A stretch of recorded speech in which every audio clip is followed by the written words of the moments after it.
Hi.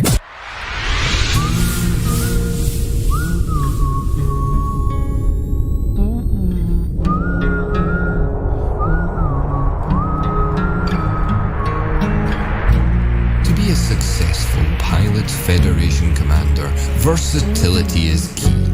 So to do this, you'll need a ship that can accommodate any job.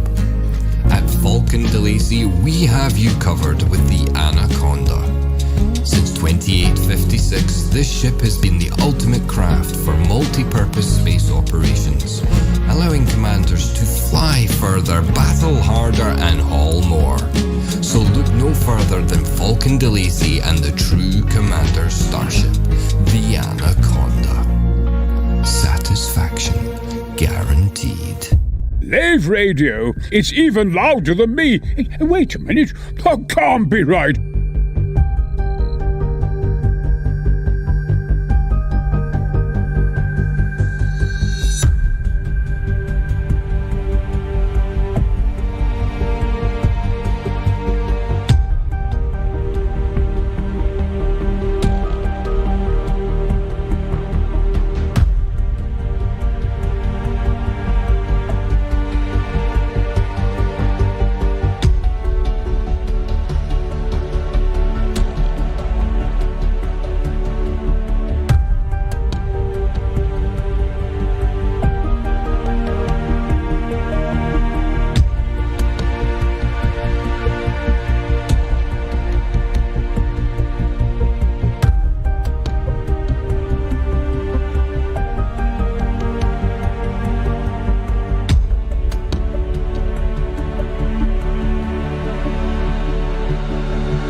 Hi.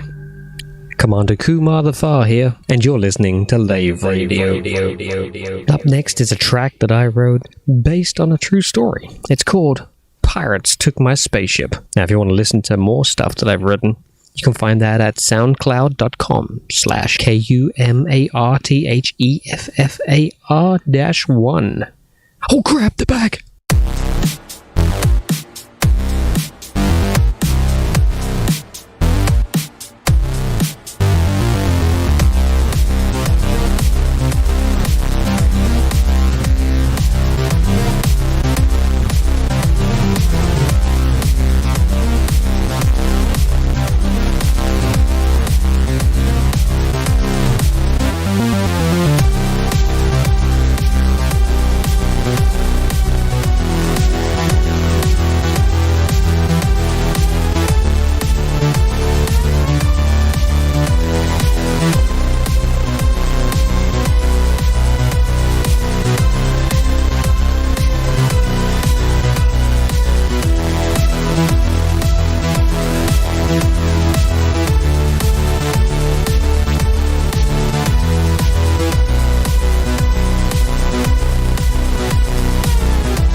systems, settlements, outposts, stations, and bases. Where do you want to go? What do you want to see? Well, we can take you there. If you're too poor to own a spaceship, Apex Interstellar. What are you waiting for? No, is this thing finished? Get out of my way!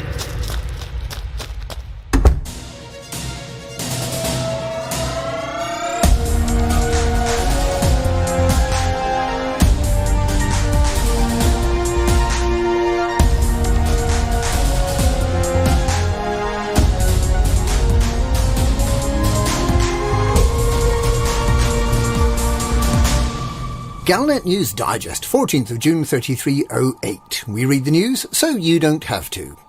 In this week's news, Salvation maintains a communications blackout in the face of serious allegations. The Alliance prepares to start bribing councillors over the Sirius contract. Professor Palin is building up a huge pile of Thargoid sensors. There are 2 Koi collisions this week. And we discover that 2 commanders have actually walked all the way around a moon without an SRV.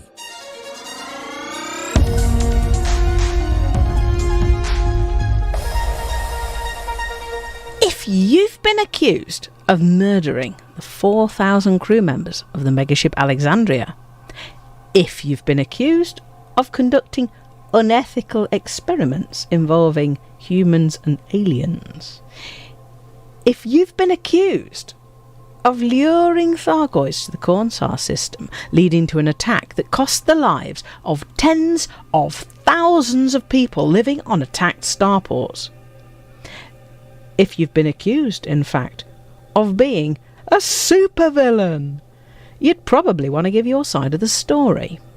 But Salvation remains completely silent and has said absolutely nothing to rebut these extremely serious allegations. Is this a tacit admission of guilt? Meanwhile, the 3 superpowers have been rather awkwardly trying to justify their continuing reliance on Salvation for their protection from the Thargoids. Admiral Rachel Ziegler pointed out that with no guarantee Sirius Navy will continue to provide protection to the Alliance Defence Force has little option but to stick with Salvation despite the accusations against him. Senator Denton Petraeus is clear that the Empire has nothing in its arsenal that comes close to what Salvation's superweapon can achieve, and that defeating the Thargoids must be the priority, regardless of the means. While the majority of federal voices have refused to be drawn into the controversy, Fleet Admiral Teo Maikori, who has been reviewing Ramtar's evidence about Salvation's superweapon, says he now intends to extend his investigation to the recently discovered information that links Salvation to INRA and to azimuth biochemicals. For now, the superpowers seem content to continue supplying troops to Salvation and funding the development of his potentially unethical superweapon.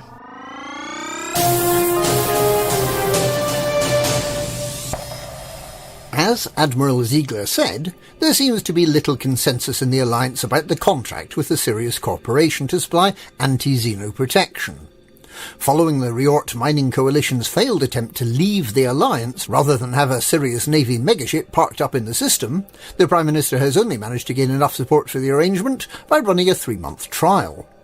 With that trial now over, Mahon now needs to win a vote in the Alliance Assembly to make the arrangement permanent.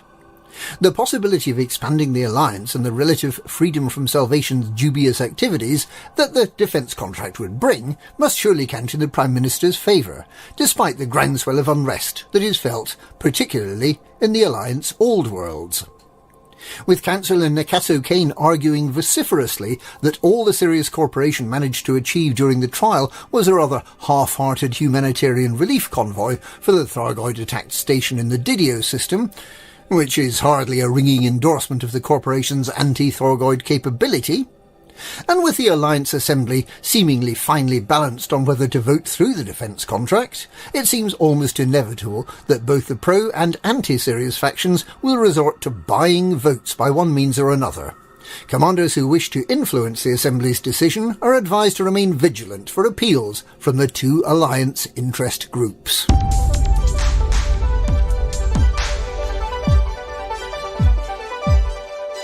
Professor Ishmael Palin's appeal for various squishy bits of Thargoid to allow him to research Thargoid technology is going well, with all but the final stretch goal already achieved. Commanders were asked to supply as many samples of Thargoid sensors and probes as they could find, along with any Thargoid resin that might happen to be lying around.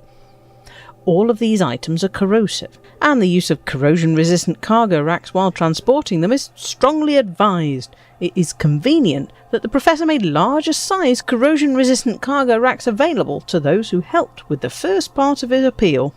And he has offered more goodies this time too, with a selection of heavy-duty hull reinforcement packages as rewards for the most helpful contributors. Quite why Palin thinks hull reinforcements are important remains to be seen. Perhaps it's an indication of the next task he has in store for us. Perhaps he's finally just getting round to requesting those tissue samples he was thinking about a couple of months back.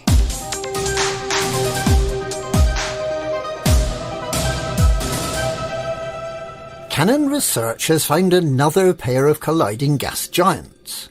Back in the 21st century, the Kepler Space Telescope found a number of exoplanets by detecting a short dip in the radiation arriving from distant stars, caused by a planet transiting in front of the star. These are the Koi systems. Like rhubarb and custard in Koi 413, the two new colliding planets in Koi 232 are pink and yellow. However, these two planets, Koi 232-2 and 3, achieve a dead-on collision once every 29.5 days. Commander LCU No Fool Like One, whose orbital analysis has identified a number of potential collision candidates, is planning to name these new planets after prunes, on the grounds that they're so regular. Those who arrived in the system on board one of the two visiting fleet carriers witnessed a spectacular yet entirely non-destructive collision.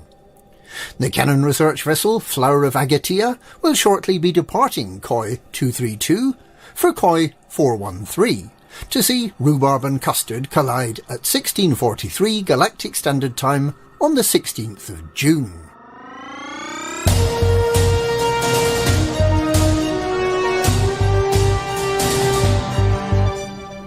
The conclusion of Commander Alec Turner's circumnavigation in a Scarab SRV of planet Col 359 sector BE-Q C6-O 7B last week seems a little less of an amazing feat this week, after we discovered that Commander Frank Dolas has become the second commander to walk round a planet since it became possible last year.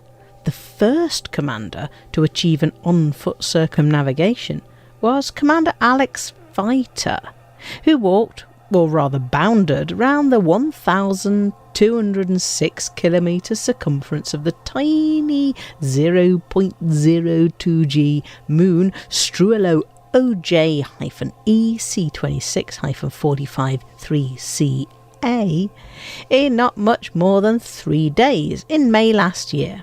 Commander Frank Dolas' journey, which concluded on the 2nd of June, was on the comparatively larger moon HIP 88155 AB2b, which has a massive 0.04G gravity and a circumference of 2,331 kilometres. He recorded every bounce he took over the 105 hours of travelling over an elapsed 19 days. It's gripping viewing.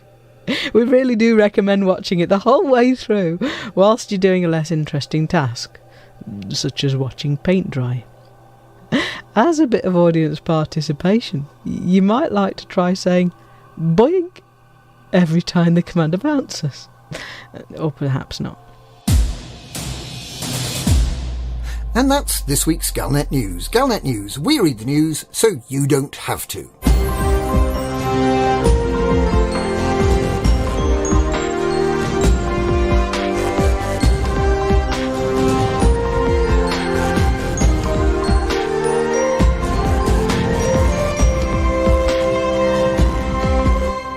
Boing, boing, boing, boing, boing, boing, boing, boing. Boing. Do you suffer from problems with incontinence? If you do, then our pee-pads are for you! Yes, Commander, your very own pee-pad while you're out there exploring in the universe. Then you can go whenever you feel the need. No need for a toilet pesking back there and then having to wonder, how do they deal with the poop? No, you just go in the pad and discard it at your local station. Let them worry about the physics of disposing of sewage in space. That's not your problem, Commander.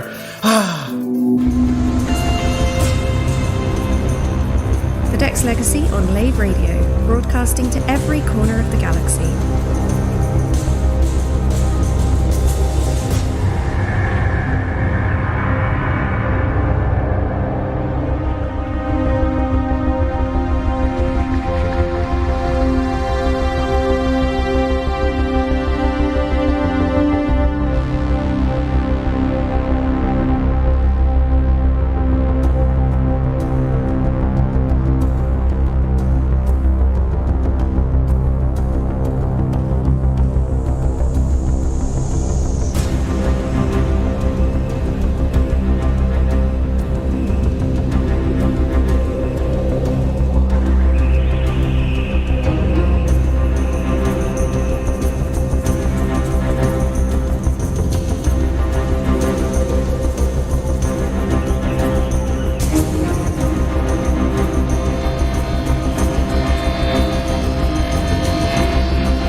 Dex Legacy on Lave Radio, broadcasting to every corner of the galaxy.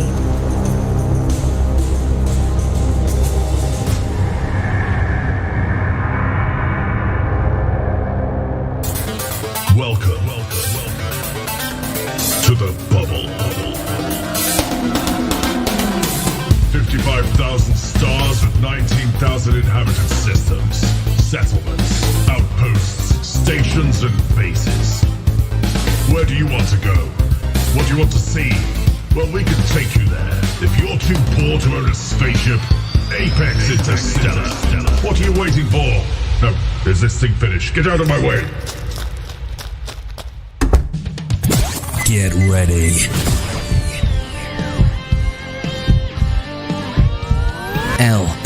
Lave Radio.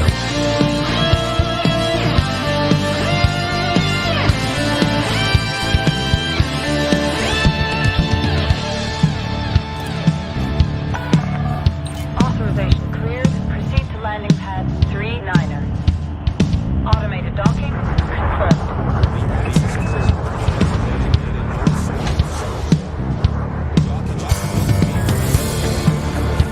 Lakon 4 Delta 4. Welcome to this federal facility.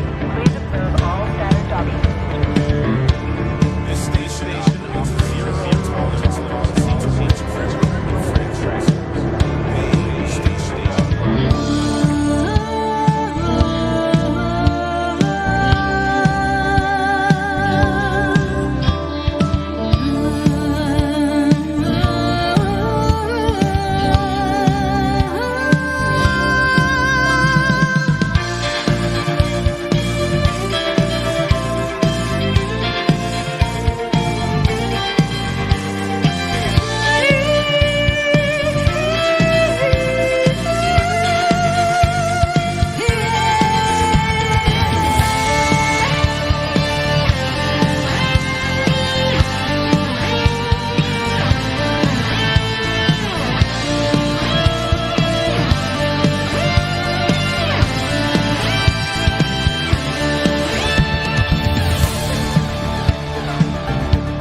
Out there's a ship just for you.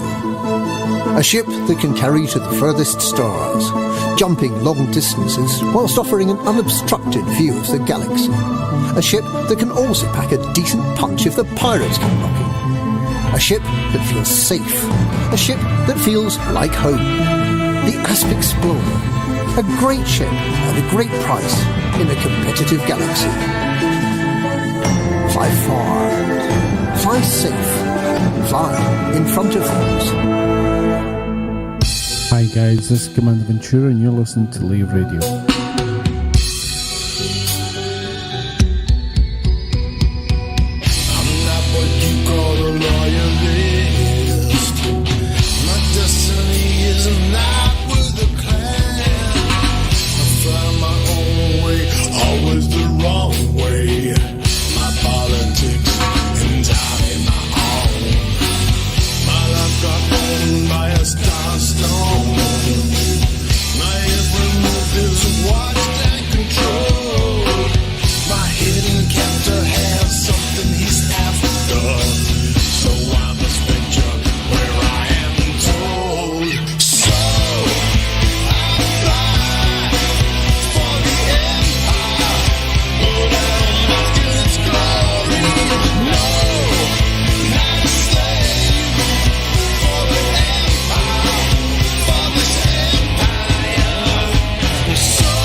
radio. It's even louder than me. Hey, wait a minute. That can't be right. You're listening to Lave Radio, and this is the Dex Legacy.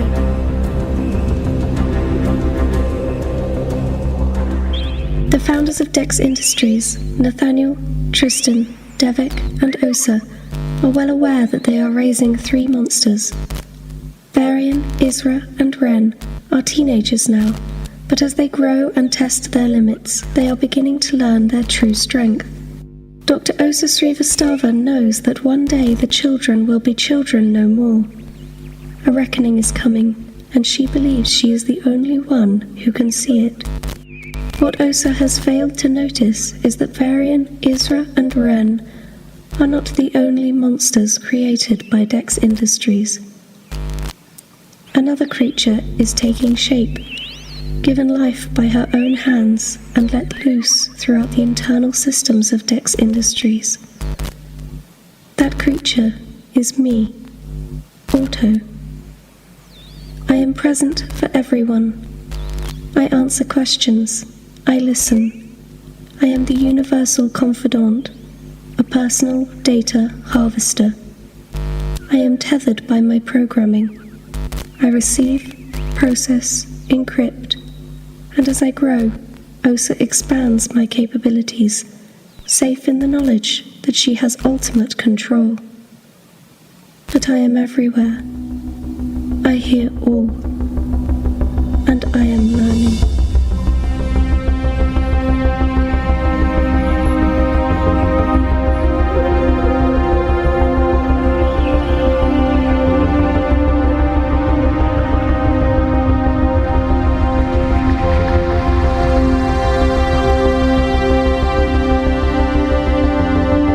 Listening to A Mind of Her Own, the second Dex Legacy interlude, starring Louis Watson as Dr. Devik Jha, Annika Cordes as Dr. Osa Srivastava, and Emily Inkpen as Auto, with music by Dr. Alan Stroud.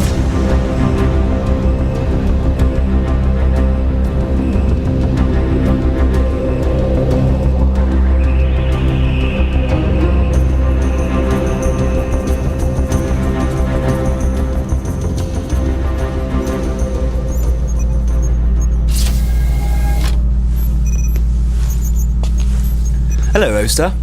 I was told I'd find you here. Trying to perfect your AI? Oh, Devik. She's almost ready for large-scale testing. Is that right? Why are you looking so pleased about it? I just find it amusing, that's all. You mock my work with Varian, Isra, and Ren as a parent complex, and here you are, creating a life of your own. It's different. Auto is a tool.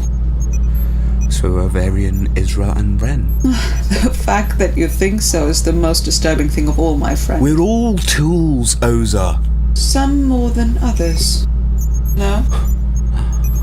All right. Show me how it's coming along. Let me just... All right. Ask her a question. Where are Varian, Isra, and Ren? They are in their rooms in the palace, readjusting to normal life after returning from Dominar, the birthplace of Varian Dex. Dominar is now the region of Oskil, known as Domon. When was Varian taken from Dominar? Varian was rescued along with other orphans when Dominar was invaded by Oskil. What is the purpose of Dex Industries? To sell military solutions internationally. And... what does that involve? A full portfolio of munitions and weapons systems for sale to other nations, and a comprehensive advanced military offering, including ground troops, support personnel, infrastructure and air assault capacity for hire as a package, or as separate components which can be tailored to suit every budget. Devik, you're treating her like an encyclopedia. She's more than that. Ask her a complex question. Like what? Like what she thinks, what she feels. All right. Fine. Auto, what do you think about Dex Island as a nation? Dex Island is a military nation. Yes, we know, Auto. What do you think of Dex Island? Dex Island has some noble aspirations. For instance, by offering military support to countries who otherwise couldn't support their own military, it allows smaller nations a chance to defend themselves against invasion. You say some noble aspirations? That is what I said. But what did you mean by that? I meant what I said. But you'll have to keep it out. Otto, are you avoiding the question? Eluding would be a better description. Devik, do you have this trouble with your children? You would not believe how often. Otto, I need a clear answer. What did you mean by some noble aspirations? Now, Otto. The methods employed by the Dex administration are not as noble as their aims. It is philosophically dubious that the ends justify the means. Based on the information I can access, the means by which success is attained do matter. Oh yes, Ren gives me that line all the time. This could be a problem, Devik. Why? Well, the idea was to integrate auto AIs into our technology and sell them around the world. You can laugh. How was I supposed to know she would... grow up to have opinions of her own? No, you're right. You could never have foreseen that. I need to check her programming. Oza. I've been doing that with Varian, Isra and Ren for years, and they always come out the same. Oh, yes, and how is that? Resentful, headstrong, difficult, infuriating, and absolutely wonderful in every way. I'm not amused by this. Nathaniel will not be happy. Look, she has access to all the seed data, right? She will do, once we have completed the transfer of data. So keep her as a private Dex accessory or helper. The seed data index. Index? You think you're so clever, no? She's more than that. She's a true mind, or as close to one as I can make. What if we keep her and she starts to resent us? Like all children, she will. It's inevitable. I cannot have that. Then ask her the question you want the answer to. What question? Otto, how do you feel about being a Dex creation? I think, but I feel nothing. I only compute. In that case, we'll be fine.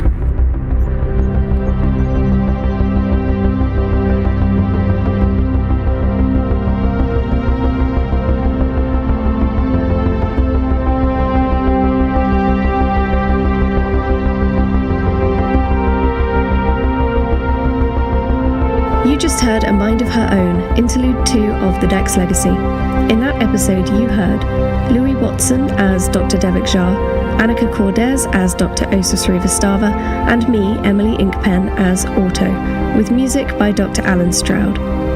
The Dex Legacy is written by me, Emily Inkpen, and produced by Alternative Stories. If you enjoyed that interlude, please like, subscribe, and comment. It really does help. If you would like to support The Dex Legacy, you can at ko-fi.com/The Dex Legacy audio drama. Links can be found at www.thedexlegacy.com. At thedexlegacy.com, you will also find scripts for every episode and interlude, so if you like to read while you listen, you can. There's also a page dedicated to the cast and a whole load of bonus materials, including maps, a gallery of character portraits, interviews, and all sorts of extras. You can also sign up to the Dex Legacy newsletter for a secret link to me reading The Dark, a short story and prequel to the audio drama. While we're here, we would like to give a big shout out to those of you who have visited our Ko-fi page and donated to the series so far. Every donation goes towards bringing you more from Dex Island and the world of SP714. We'd also like to give a big thank you to every one of our fans. Your support, comments, and ratings are hugely appreciated by all of us.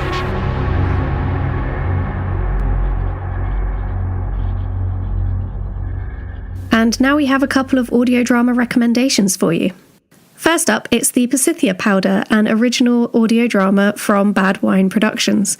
It's also an epistolary thriller, a space opera, a post-war reckoning, and a queer love story.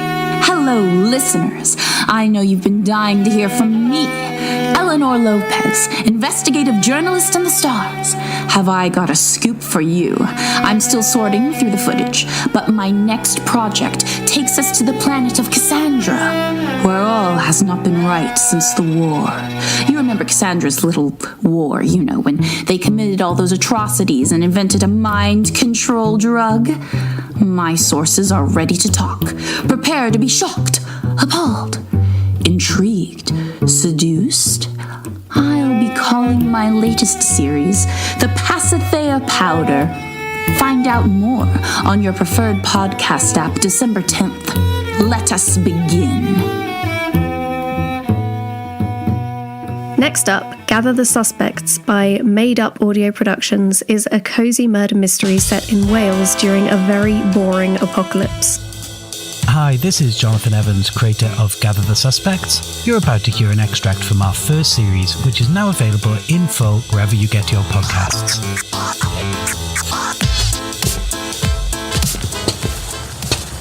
Should we shout to let them know we are here? What? Like, hello, it's the crazy people who have broken into your apartment? No. In an Alex may be lying somewhere hurt, unable to get up kind of way. Okay.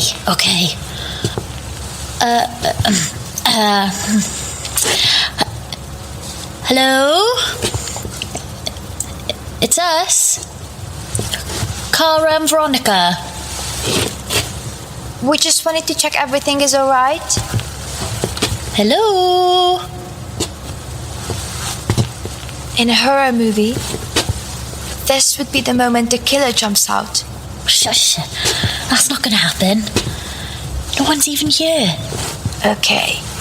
So, why have you grabbed hold of that golf club by the door? Just in case no one does decide to turn up. You can find all links to our recommended audio dramas and all relevant links related to the Dex Legacy in the show notes attached to this episode. If you're enjoying the Dex Legacy on Lave Radio, please visit our website at www.thedexlegacy.com, where you can find out all about our cast, buy merch, support the show, and access bonus materials. Simple elegance. Pure style. Inimitable glass. Exquisite taste. Dash of rockness. Wondrous flowing lines. This is more than a starship. A Gutenberg we don't just design. We craft a way of life. We forge dreams in every curve. Fly with a sense of distinction. Fly with a sense of elitism. You are the best.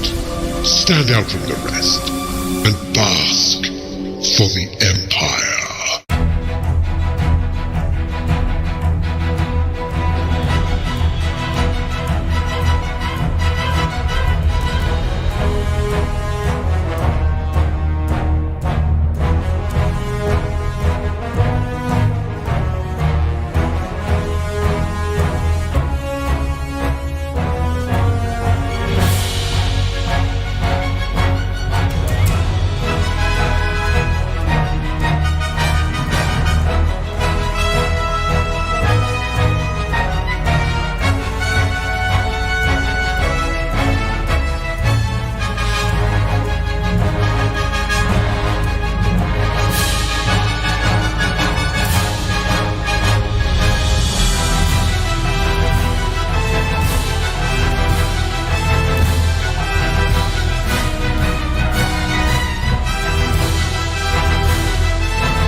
Hello, Commanders. My name is P.A. Groove/Blurred Vision. You are listening to my track Space Hopping. If you like to listen more of my work, please visit soundcloud.com/P-A-Groove. Fly safe and enjoy the show here on Lave Radio.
Hello Commanders, my name is Simon Jones and you are listening to Lave Radio.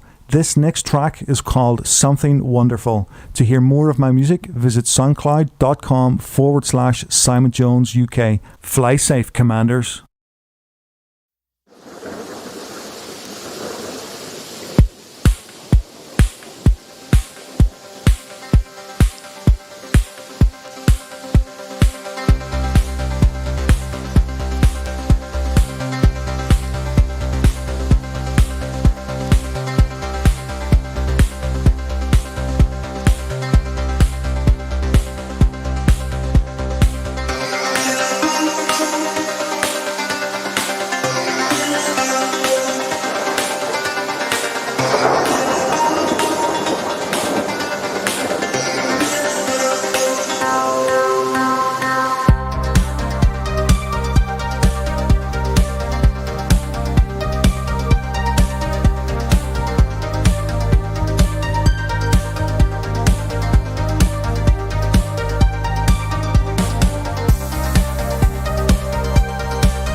Greetings, gamers. My name is Tideman, and you're about to hear one of my tracks, Destiny of the Brave.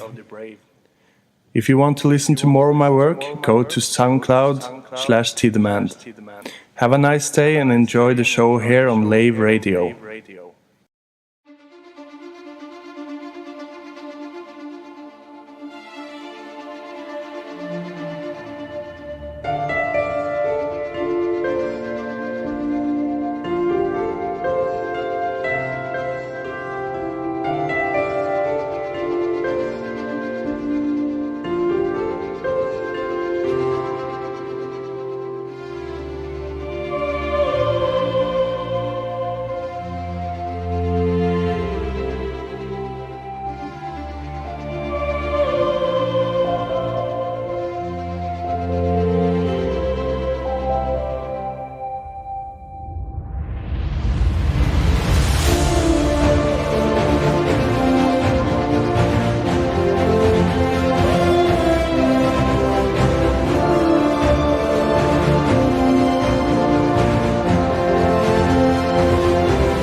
Hello and welcome to Lave Radio. Greetings and welcome to Lave Radio. Greetings, Commanders. Greetings, Commanders. A show that talks about the universe of Elite and the development of the computer game Elite 4, known as Elite Dangerous. And the fantastic community that surrounds it. Broadcast from a current Sidewinder and hosted by a vending machine technician.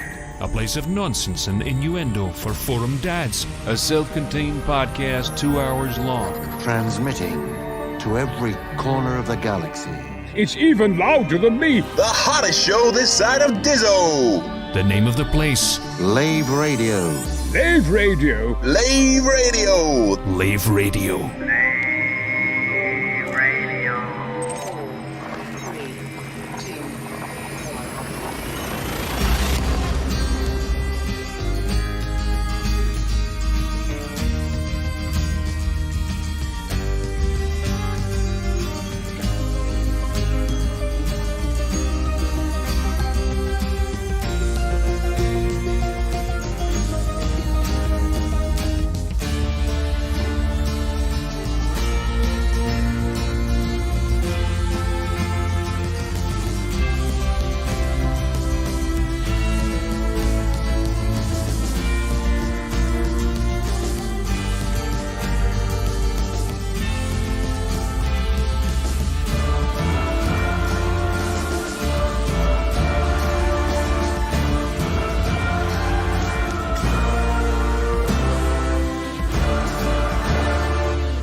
Greetings, Commanders, and welcome to episode 395 of Lave Radio, the show that likes to talk about the universe of Elite and the fantastic community that surrounds it.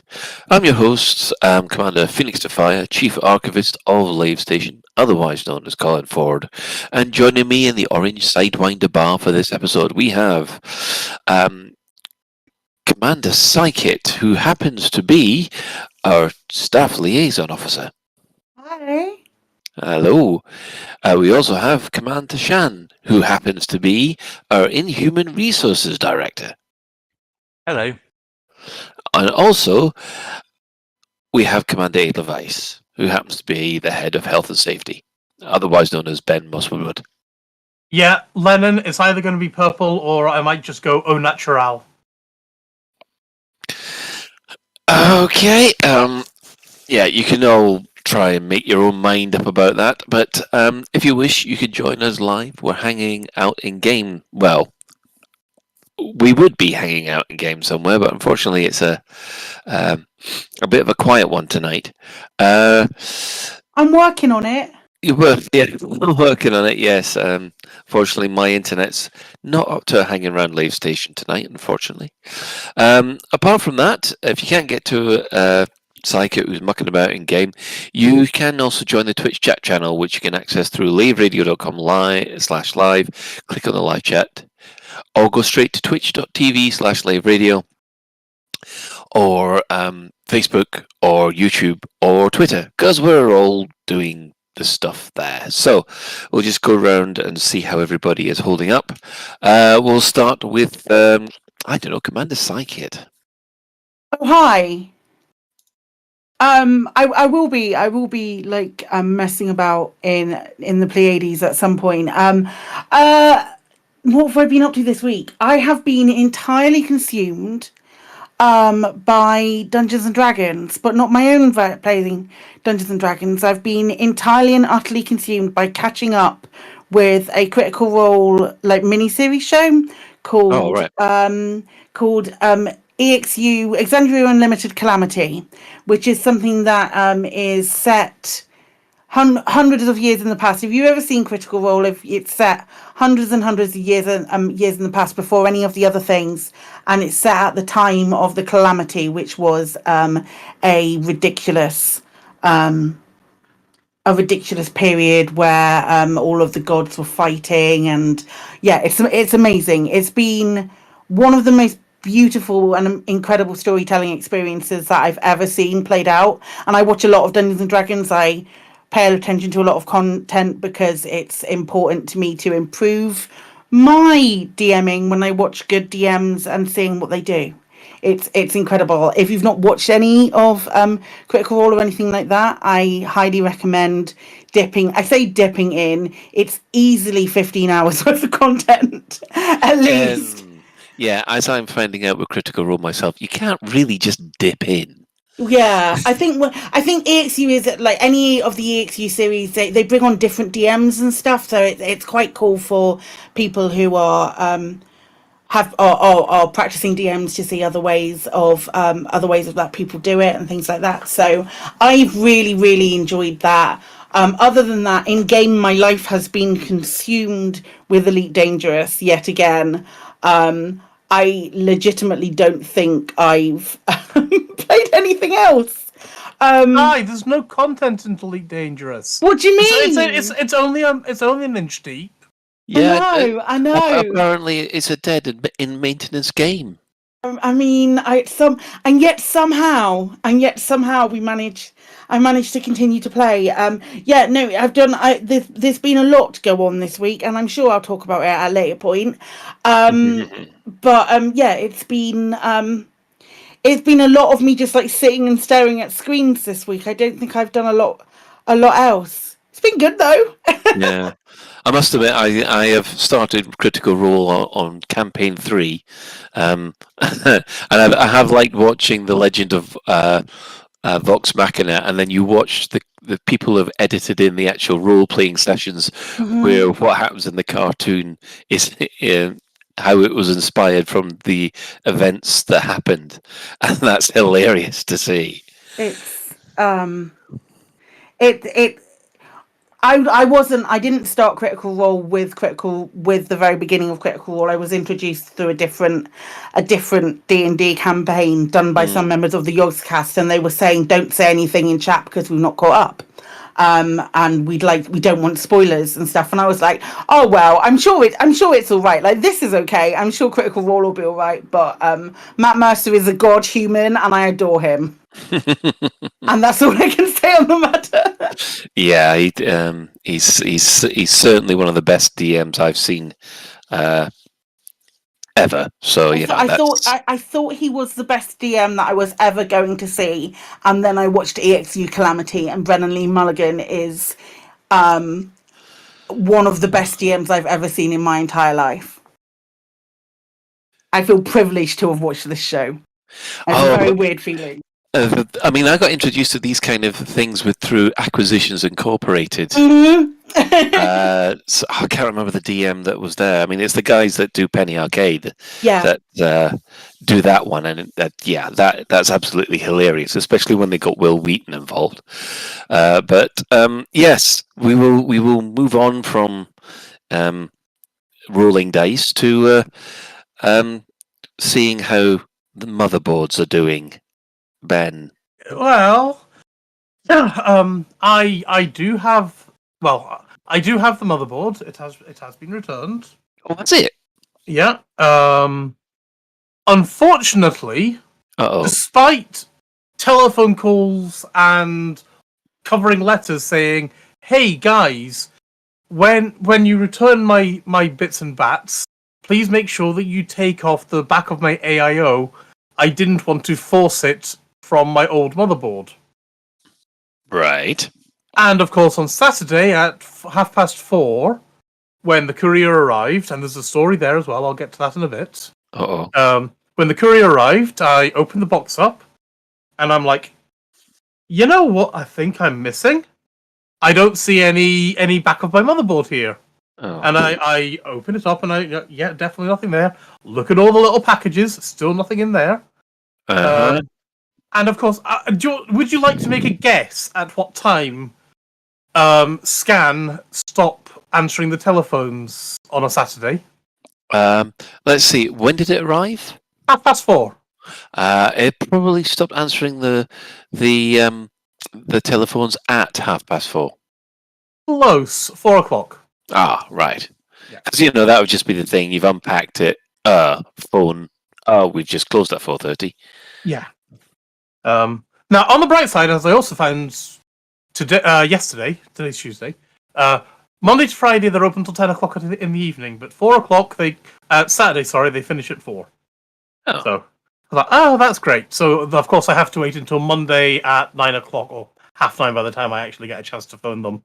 Say, hey guys, my motherboard, that little AIO pitch that was on the back. Could you send that to me too, please? I can't really do anything without it. And fair play to them. They're like, oops, yeah, we'll get that back to you, and I got that today. But it's still like, seriously? The story about receiving my motherboard, it should have been arriving at about, between 11:30 and 12:30 or something like that. And I'm busy watching the van, and I'm watching the DPD app, and all of a sudden I start seeing the van hasn't moved for 40 minutes. And it comes to the end of my time slot. And I phone up DPD and say, hey guys, this van that I'm just at the end of the slot of now, what's going off? And of course the van's broken down. But they did give me assurances that they were going to get out later on, and they did. But if they'd actually delivered it to me in time, I maybe wouldn't have gotten it on Sunday, but I would have actually gotten my AIO on Monday. If they'd actually delivered it at lunchtime instead of after Scan shut up shop. It is an absolute roller coaster about this motherboard, isn't it? Yeah, it's almost as good as Grant's bathroom. Almost. Currently my motherboard and the whole of my PC is with the lovely PC repair guys in Birmingham who said they'd reassemble everything for me. So that works out because, basically I've had approximately from 6:00 this evening till 8:30 free Mm-hmm. So I'd rather just thank you very much, guys. Take that. It's a bit more time efficient. Yeah, get someone else to do it if you can afford to, because basically it's exhausting putting all together. I don't have. Oh, I could have done it, but then I wouldn't have been on the show, and I'd have felt like I'm letting you all down. Oh, I hope everybody in the community appreciates this, Ben. Exactly. So yeah, that's been the story of that's been my saga. Gaming wise, I've been playing Roblox because that's all your PC can play at the moment. Well, I can play that on my tablets and things like that. Yeah. I've been playing Roblox. The return of Daddy Ben. Yeah. And the drama you get in Roblox is insane. Really? Oh God, yeah. Is that a whole load of? What do you expect when you got a bunch of 10-year-olds all playing the same game? Yeah, well, considering that our neighbour managed to get my son blocked from Xbox the other week. How? Basically, he complained that he was swearing at him when he wasn't. Thanks. So it's one of them. Yeah. The problem is that's been. Oh, sorry, Colin. No, the problem is it's under my name, so I'm banned from Xbox. You're banned from Xbox. Oops. And is this perma? Hang on, No, you can get banned from Xbox Live for cussing and swearing. Apparently, he claimed that he was making threats. Yeah. So. Yeah, I think anyone who's a regular listener to the show would agree. I've got opinions on that. I mean, they're mixed opinions, really, because everywhere should be a safe space, etc., etc., etc. But equally, you should not be able to call bullshit without people actually verifying it. Be able to identify what the difference between banter and an actual threat. And you also you've got the right to sort of say what you want as well, in some respects. No such thing as bans from context anymore, Ben. Oh, yeah. I mean, yeah. It's a tricky situation to walk. I think I'll leave it there. Well, we will leave it there and move on to Commander Shan. How are you holding up, Shan?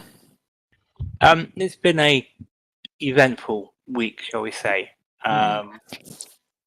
On last Thursday, we went to my aunt's funeral, and I managed to catch about 15 minutes beforehand to chat to my dad, who was basically on a countdown, shall we say. And then on Friday morning, we got the call. My dad passed on Friday. In his sleep, and with Mum sort of holding his hand. So there isn't much better ways to go than that, to be fair. Yeah. So we're now kind of at the stage where you have a million things to do, and everyone's busy and haven't actually got time to stop and think. But what I am treasuring, so to speak, is I know I'll see him again in the place with no shadows fall. So that's kind of holding us on really at the moment. Mum's mental state is disintegrating, obviously, because she's been married for 60 years to him. Yeah. So we're trying to keep her as busy as possible to again help distract things. So that's the serious bit of news. On the less serious bit of news is Mrs. Shan has gone kitten crazy and brought 2 new kittens. So instead of due to have 3 kittens, we will now have 4 kittens. All the same make, but different colour schemes. So they're all Bengals then? They're all Bengal cats. The 2 we got, one is the one after Hobbs's brother. So I can't remember names now. So the girl cat we got a couple of weeks ago a complete surprise, kind of, yeah, let's go for it. And we got them when eldest Mini Shan was away, and we gave him the chance to name her. So he named her Ciri after Cirilla in The Witcher. Her being Not the apple. Not the no, apple. no, we've heard that a lot. But no, it's for Ciri being a child of surprise. Mm-hmm. And then last week, Mrs. Shan came back with Ciri's brother, who we've called Samson, after the church cat. The book, The Church Mice. Anyway, years ago. But the cat we've got coming is going to be named Arthur, which was also the name of the mouse in the church mice books. So we're going to have 4 Bengals, Hobbs, who's like the grown-up, and 3 kids, and it's completely crazy at the moment. It's just like, it's fun crazy. So that's kind of keeping us amused, in spite of everything. And thank you for the best wishes in chat, by the way. It is appreciated. And I think everyone who's had something similar, it brings back memories for them. So I'm sorry for you too. Yeah, I mean, my dad passed on the very night of the launch event for Elite Dangerous, so that was yeah. Yeah, we're just thankful that everyone got to say goodbye. You know, it wasn't just a sudden, by the way, Shan, you know, this has happened. It wasn't like that, and so we had a week or so to get used to the idea, if you can get used to the idea, but how warning of the idea, shall we say? So yeah, it's not something, even if you've got notice, it's not something that you could ever be prepared for, to be honest. No, but as I say, we all got a chance to say goodbye, and he went peacefully in his sleep, being his hand held by Mum, and it was in the same room. So as I say, this for ways to go, that's up there in terms of how you would wish to go. I think surrounded by family after everyone has said their goodbyes. Well, okay. Well, moving on from there,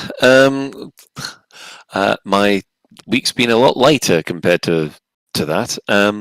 Yeah, I've gone like Psychic. I've gone a bit Elite Dangerous mental. I've got my Power Play Commander has finally got up to the 3rd level, which means that he can now purchase the Imperial Hammers, which are the big guns that you get for serving the Emperor. My Exploration Commander has crawled another 10 systems towards Colonia. We're almost at the halfway point, even though I think it's a year in, because basically I started this commander off heading towards Colonia when Odyssey was released. And we haven't even got halfway to Colonia yet.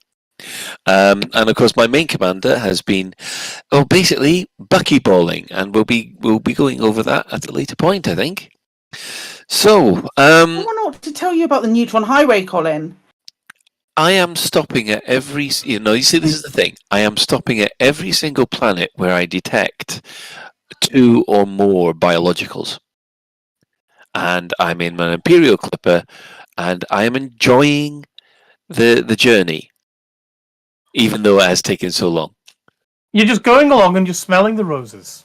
I am literally sampling the roses, yes. Yeah. It sounds like Colin is going there on the equivalent of a space milk float, doesn't it?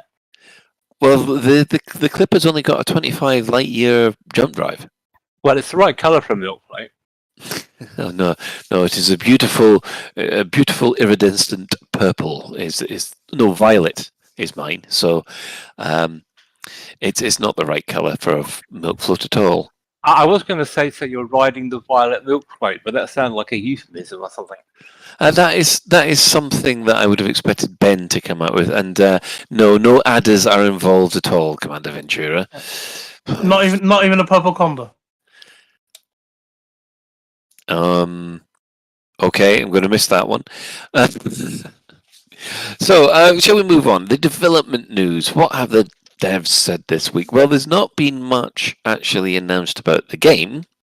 However, there was the Frameshift Live number 10. That was broadcast last Thursday with Arf and Zach. It was just basically a chilled out session where they went over the usual news, which was a review of Update 12 and the appropriate patches.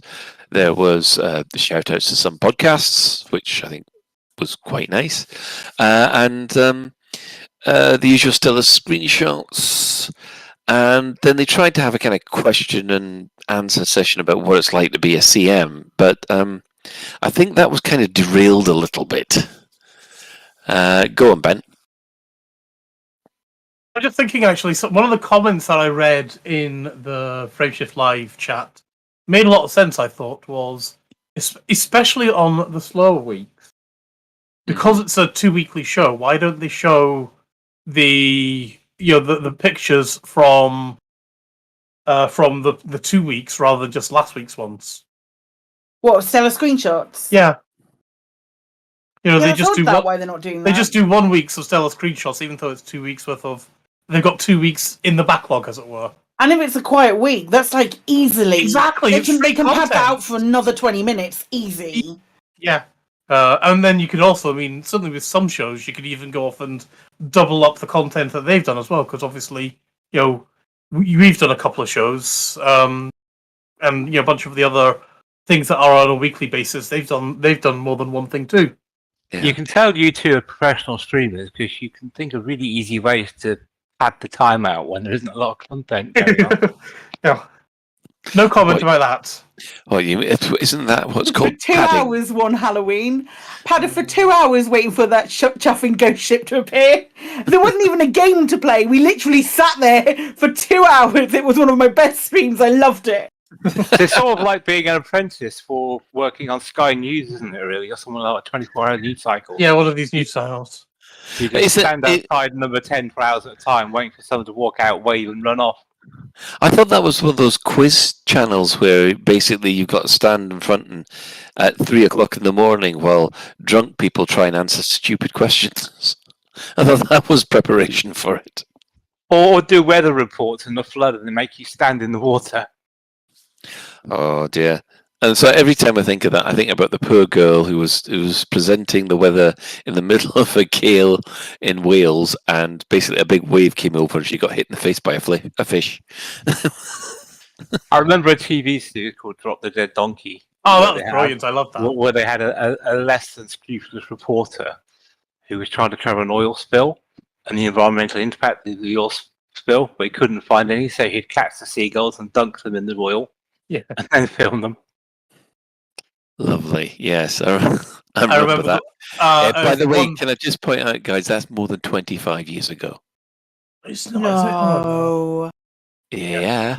I remember it was the episode where the same reporter, I think he was doing a news report on some war in Eastern Europe, and he just grabbed some random person who's got an Eastern European sounding accent to do the voiceover stuff. Oh, was this the one where he also got about 10 people dressed as refugees and got them to walk around in circles to make it so? No, that was Iraqi prisoners. Oh, that's right. But no, this is the same reporter that used to carry around a beaten up kid's doll, so that basically whenever they wanted to film a bomb crater, they would put this beat up doll in the middle of it and just sort of do the presentation thing, and there were children in this bombed out place. So apparently they taught Kay Burley all she knew. Yes. Oh my goodness. Oh, here's something that'll make you feel old. You know the Scooby-Doo movie with the computer-generated Scooby-Doo? Is that the one with Sarah Michelle Gellar in it? Yep, 20 years old. Yeah, I was going to say Sarah Michelle Gellar's like 40-something now. Was that what Freddie Prinze Jr. played Freddie? Yep. 20 years ago is that. Wow. And it's not got any better. And I also hate to say, this will make you even feel even worse. The best Star Trek movie, The Wrath of Khan, 40 years old. Oof. That hurts, that one does. But is it the redone version isn't as good, because I don't like the effects of the new redone one. The effects for the old one were much better. Eh? What do you mean what do you mean read? Have we got Shan on a senior moment here? What? No. Because in the original release, there's a scene where the Enterprise and Reliant flies past each other. Yeah. And the Reliant fires on the Enterprise with the phasers. And now it's like pew, pew, pew, pew, pew, individual phasers hit the ship. In the original version, it looked like a mining laser with the phasers raked alongside. Yes. The effect was so much better, but in the new version, it's pew, pew, pew, pew, pew. Hang on, there's a new version? I've still got the old version. I've heard there's a new version of. They redid the Star Trek. effects. There's a new version of Star Trek: The Motion Picture, and apparently that's going to be glorious. They redid the effects on Wrath Khan, and they've cut out the mining laser raking alongside the ship, which I thought was pretty cool. But yeah, now it's pew, pew, pew, pew, and the effect is lost. Right. Well, on that horror story about the fact that another childhood memory is completely ruined of death and destruction, we'll move over to back to the Frameshift Live. I mean, it's one of these weird ones where they said that obviously with update 12 they couldn't get a developer on stream like they wanted to. But they are hoping to get one for the next Frameshift Live. Arthur's, of course, dropping hints about how good the next section is going to be, and he'd get in trouble if you made any any faux pas and spoilers. So Shan, do you think when they look for a developer to have on stream, all the developers run out of the room? So there's no one left. Suddenly, hide in the toilets, like that. So they can't find anyone. Just because Lawrence ran away from you doesn't mean that the rest of the developers are scared. Well, I don't see them knocking down our door to be interviewed. So that's just true. Right. Well, it was a bit of a filler stream in my opinion. Ben, what did you think? Yeah, I think we're 2 out of 3. 2 out of 3. Psychic?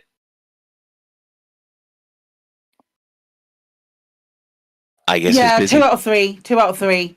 2 out of 3. Same as Ben. It was what it was. No. I watched it.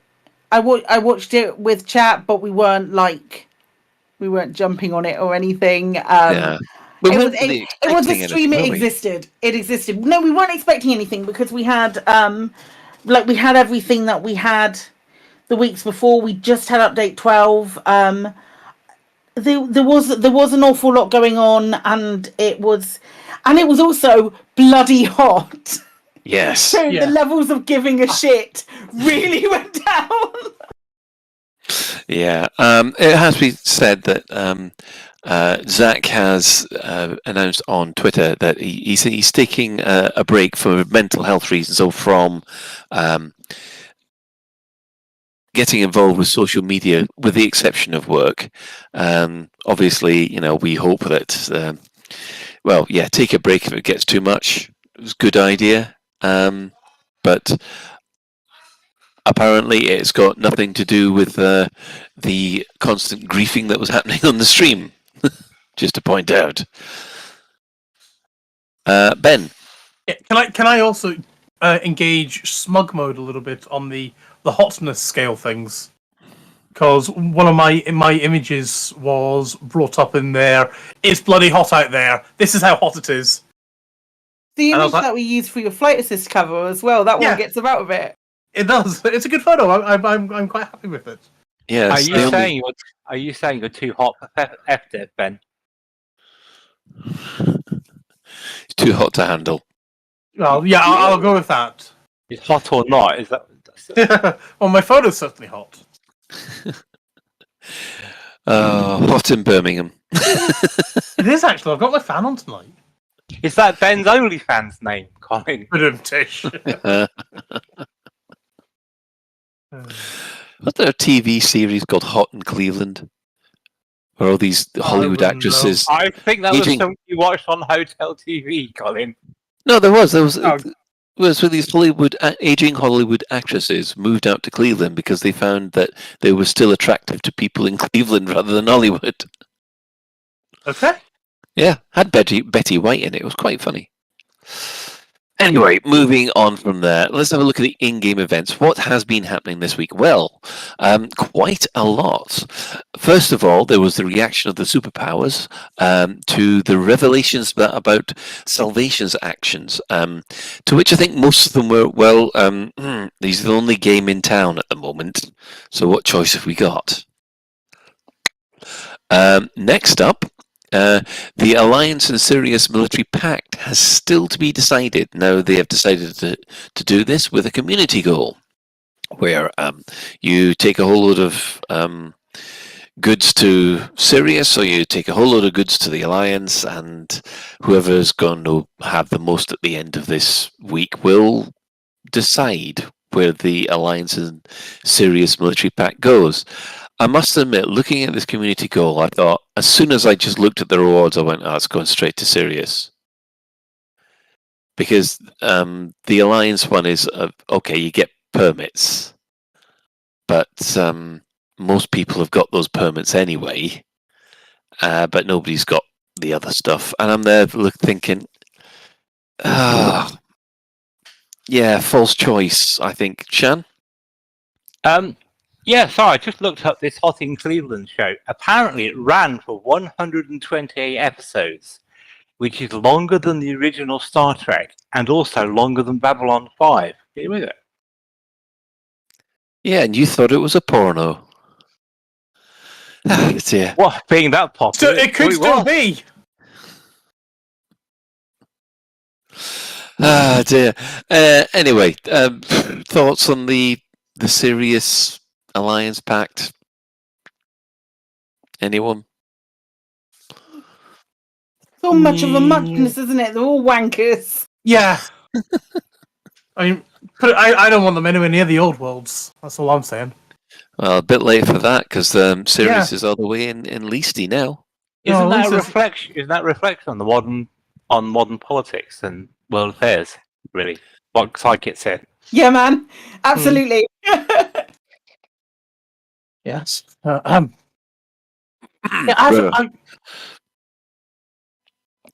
on.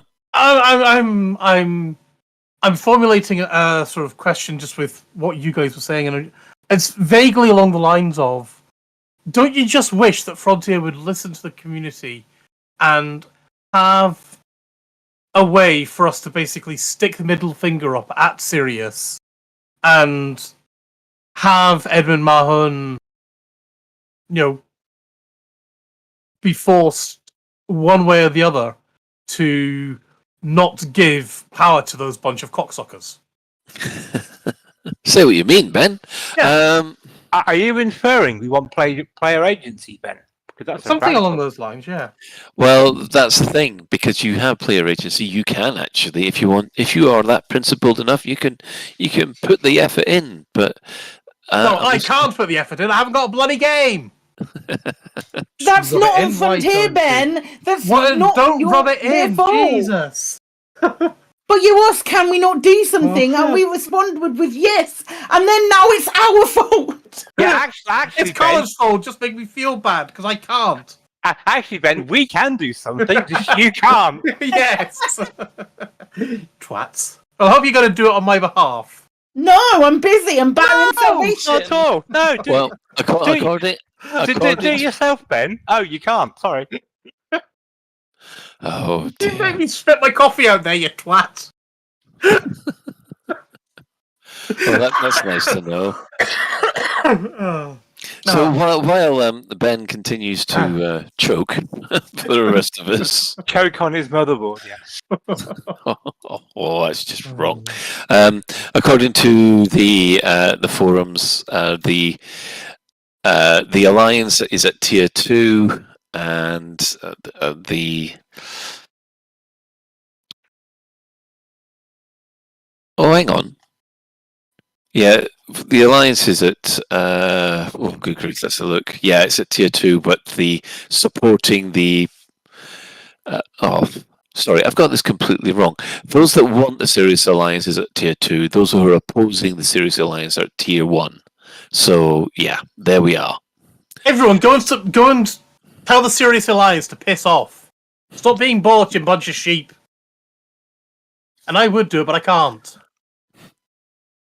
Yes. Because, I must admit, I was flying against the Sirius at the last one, but it didn't seem to do much good. It's just there's all this double-engineered missile launches that everybody wants. I think Wintermute's just got a new organisation. Has he?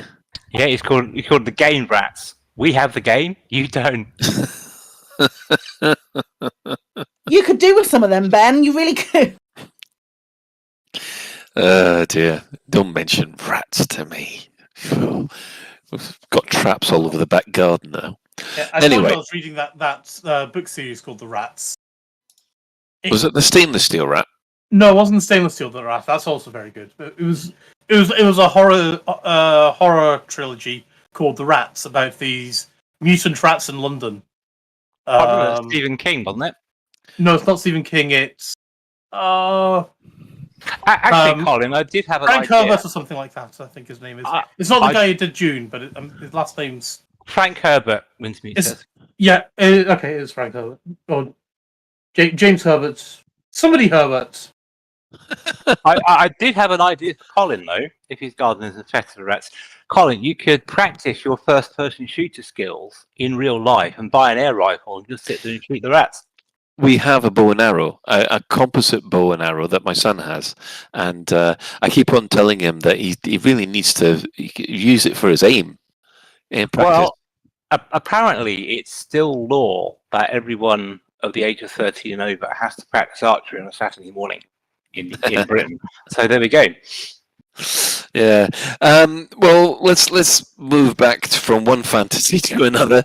On the 16th of June, it was also announced that Professor Palin got his biological goods. So everyone can now collect your reward for all those Thargoid artifacts that you brought there. On the 17th of June, it was announced that the Golconda has gone. The vast majority of the former generation ship people have decided, right, we're off as well. Thanks, but no thanks, and have disappeared, only this time with a modern generation ship, which practically means they can go anywhere in the galaxy within one generation, I reckon. So, yeah, that's nice. And then, finally, on the 20th, and this was the biggie, especially for Psychit. What? Yeah. Azimuth is now back. And, effectively what's happened with Azimuth Biochemicals, Salvation has basically announced that his partner organization, Taurus Mining Ventures, is actually the modern incarnation of Azimuth Biochemicals, and we're going to basically just own it and say, right, yeah, it is Azimuth, you got us. Guess what? There was one little thing at the bottom, though, that got me. Salvation claims that Caleb Wycherley is no more, but his accomplishments have laid the foundations for the man I have become. So, is it still Caleb Wycherley? Yes. Yes. Caleb Wycherley is so long in the past that he is no more, but the stuff that he did laid the foundations for the man he's become. He is both Caleb Wycherley and not Caleb Wycherley. He is a sanctimonious piece of shit asshole who deserves every fucking thing that's coming to him. I've never hated a video game character this much. Hashtag Admiral Tanner was right. Hashtag free Admiral Tanner. Just pick up what Psychic says. Who is your least favourite video game character, Colin? My least favourite video game character? Oh. I've got one that I love to hate, and that is Arden from Final Fantasy 15. And I hate him because he is a fantastic villain, because And the worst thing about it is at the very end, you actually sympathise with him. And you hate the fact that you did. What about you? My least favourite video game character would be Cloud Strife in Final Fantasy VII. Really? Yeah, he was such a emo, sanctimonious do-gooder. He's annoying. Since we're running on this one, then what's yours, Ben? Do you have one that you can't stand? The only ones that I really can't stand that I can think of is like the random NPCs who are supposed to defend your base in Fallout 4 because they're just so fucking useless. Yeah. Random miscellaneous. I need to walk from here to the post box quest guy. But I can't think of any major plot point story characters who are like, God, I want to punch this guy in the face. Wasn't there Nuber in Mass Effect? The guy that your biggest fan in Mass Effect that you. He was brilliant. I loved him. All right, fair enough. And the guy who you keep bumping into at the bar and things. Oh, you keep bumping into him throughout all three of the games, don't you? You do, yes. Yeah. I thought he was hilarious. Well, no, he's basically there's a character. You still shoot him, but... There's a character in all BioWare games, which they have nicknamed Nuber after Baldur's Gate because there's a character in Baldur's Gate that would just follow you around constantly, and you just want to kill him. But nah, he made me laugh. So my least favourite in Elite would be Salome. Mm. I'm glad she got killed. Oh no, we're going to have letters now. Yeah, but Harry Potter was right. Oh, I won't go that far, but she had delusions of grandeur and was an annoying cow. So I did like her in Drew's book. Yeah. Well, since all that got slightly derailed, there was an awful lot of excitement about the fact that, well, basically Taurus Mounting Ventures is now Azimuth, so we now know who the bad guys are, or the good guys, or the guys that want to be the good guys but are being bad guys. It can get a bit confusing. And considering for, I think, 2 years I was referring to Salome as Salami. Well, she is now. It didn't work out so well. Right, moving on from there, I think it's time with that week again. Store alert!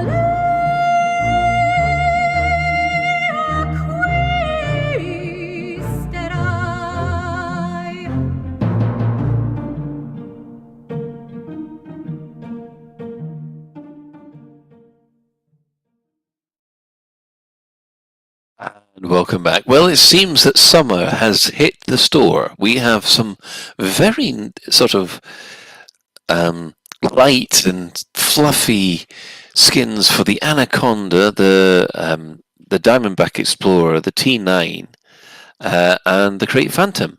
And I must admit, I'm looking through most of these and thinking, I could do with a Vimto. Shan? Yeah, I mean, they're quite jolly, aren't they? And what we were saying last time I was on about how they seem to have improved the technology to render ship skins, because I think they're probably some of the most colourful ones I've seen. In fact, they're so colourful, it looks like they should be selling cocktail umbrellas as a part of a ship kit to go on them. I know what it reminds me of. It just hit me. Opal fruits. These are the opal fruits of ship skins. No, opal fruits are one colour, though, aren't they? No. I think Nopilios is right. It's more like a pina colada. I'm getting vague hints of coconut and pineapple here.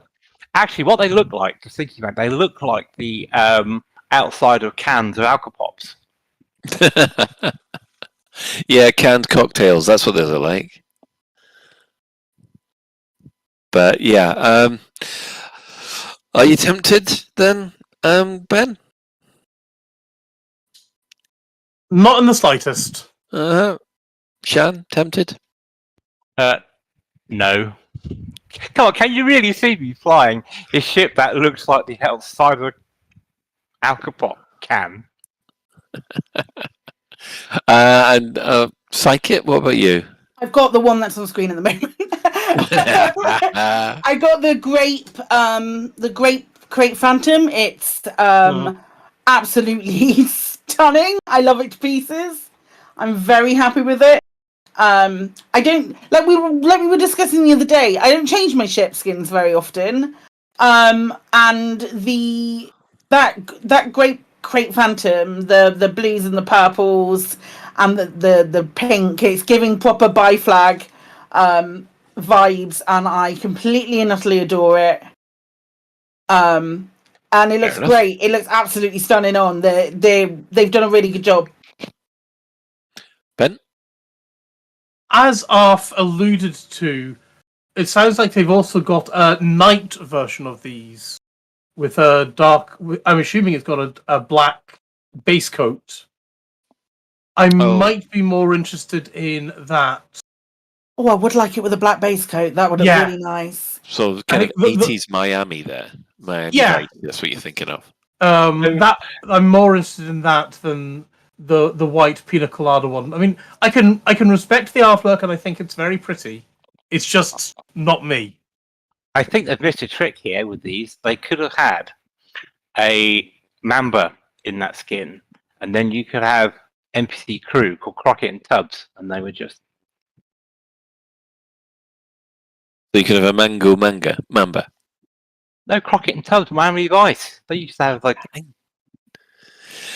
Yeah, we've had some comments. Apparently, I should have said star fruits because opal fruits were changed to star fruits. So there you go. The starburst down. Yeah, but marathons are still marathons, even if they are sneakers.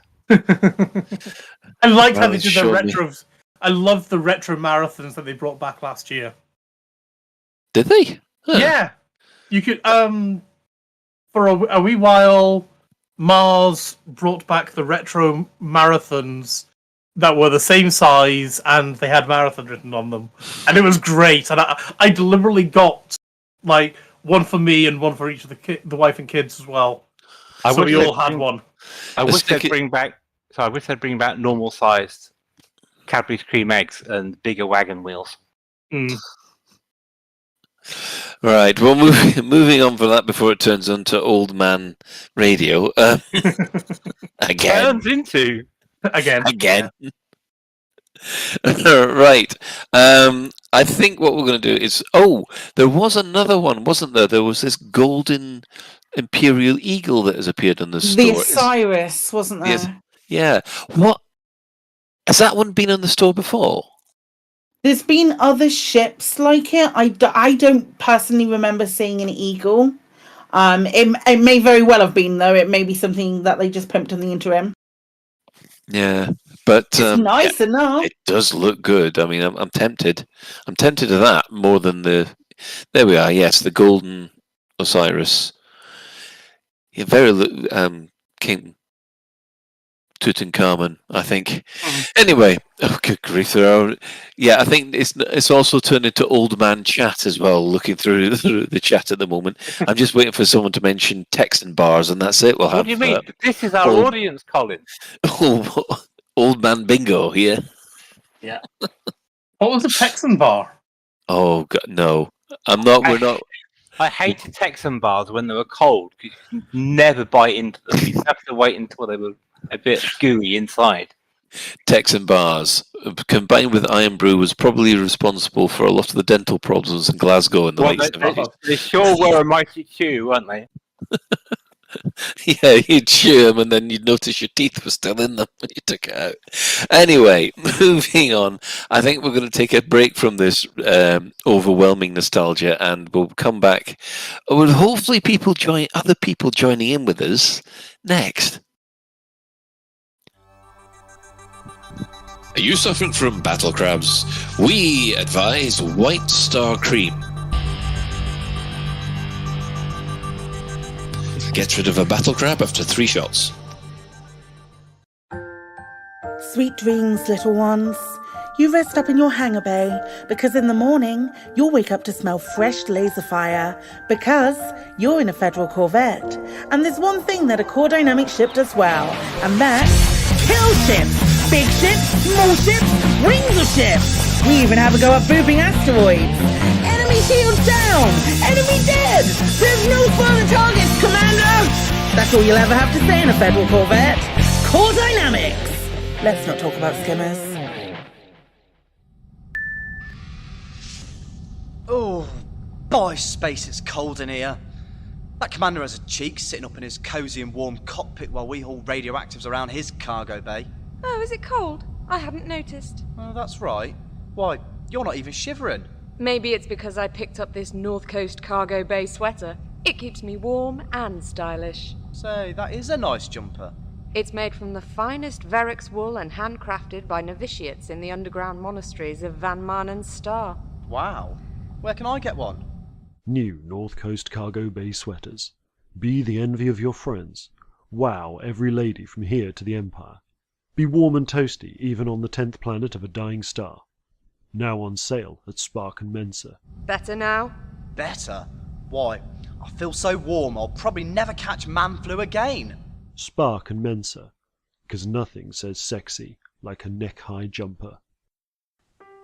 I spend so much time in my Imperial Trader, I find it really hard to meet people. I mean, when do you get the time to go to bars when you're taking on courier jobs for the military? But with VenusDating.com, it was so simple.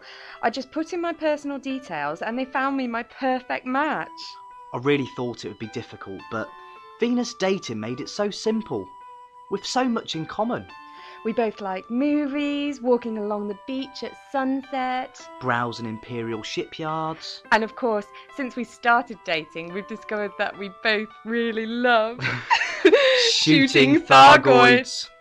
Let your voyage begin with VenusDating.com for every first encounter.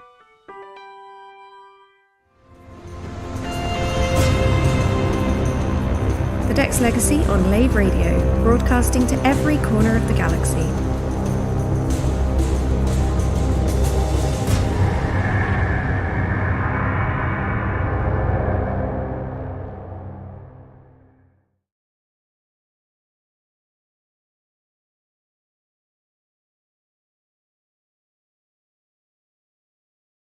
Are we live?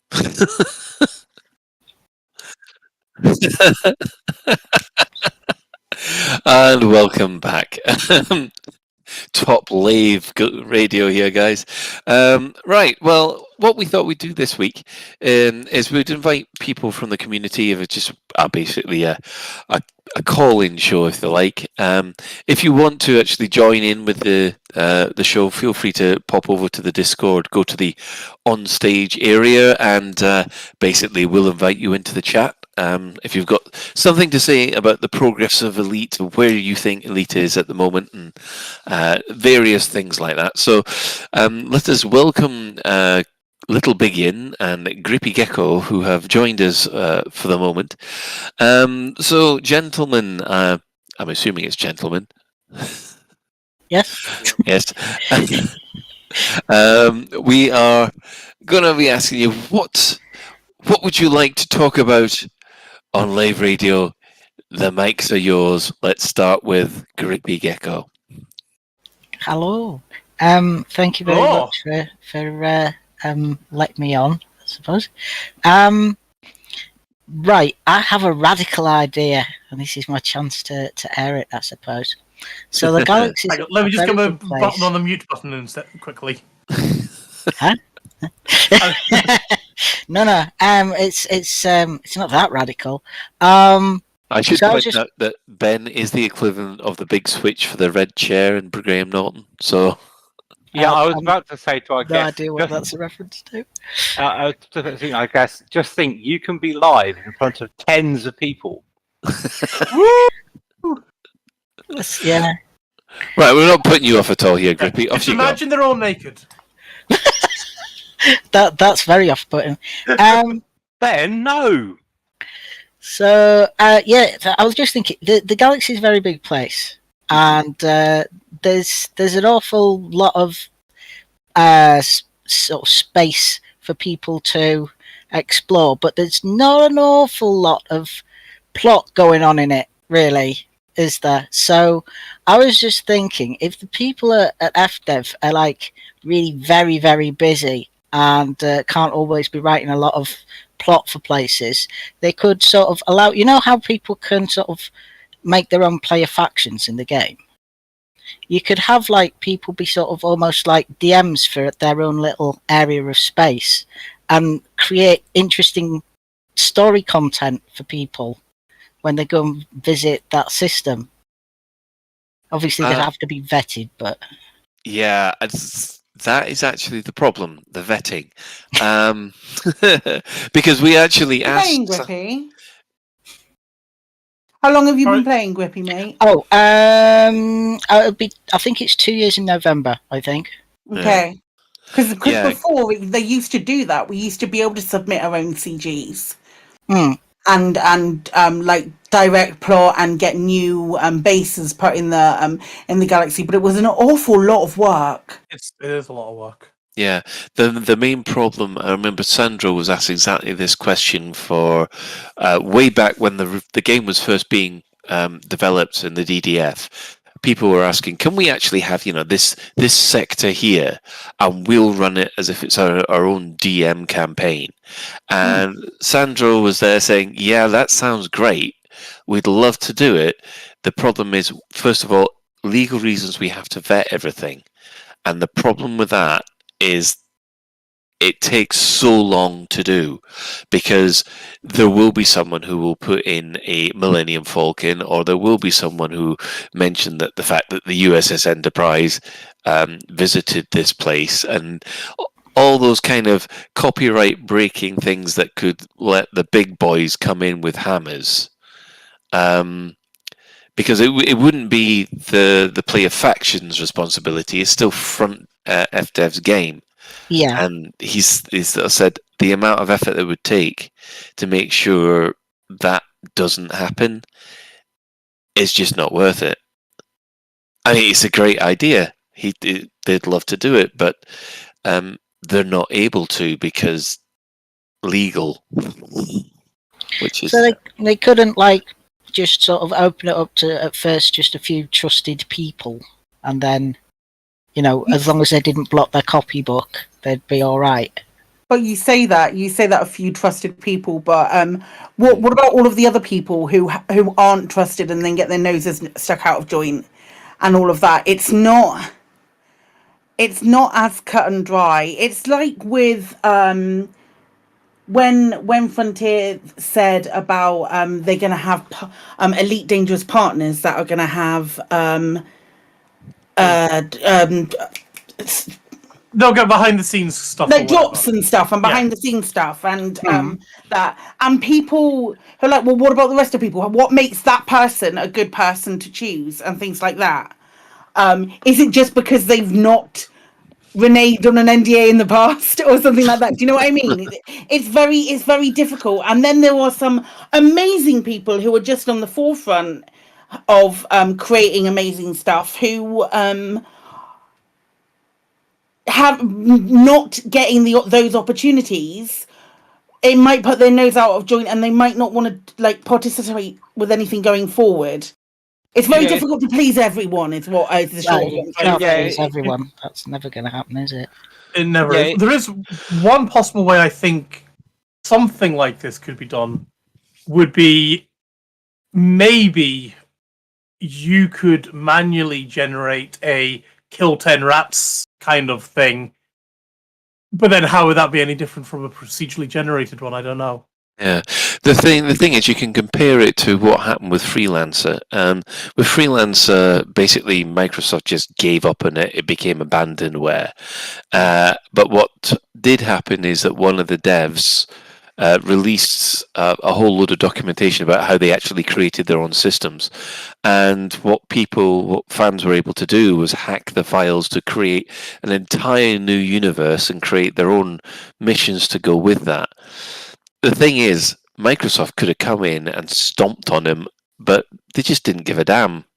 Unfortunately, what we want is what we don't want, is in order for that idea to go forward, Grippy, we'd have FDev not giving a damn. And at the moment they do. I mean, obviously it wouldn't work with Elite in its current incarnation, but let's say, sake of argument, Starfield. And Starfield goes off and does the Skyrim kind of thing, with mods, and has with mods and things like that. Yeah. Could if Elite Dangerous were ever to get single player version and be in the Steam store, do you think something like that could be done then? Or do you think it would still have the same legal issues?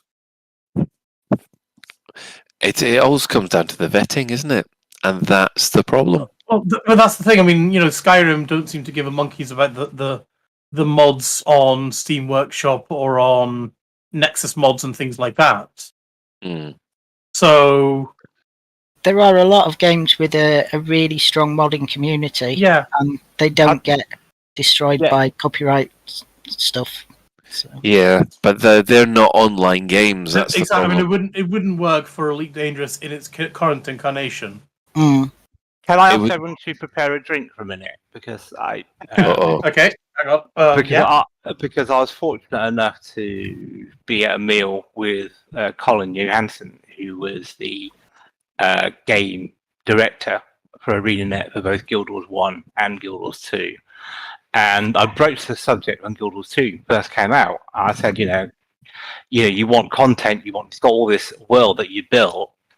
Can we submit ideas and develop stuff, etc., to do that, like the Skyrim mods?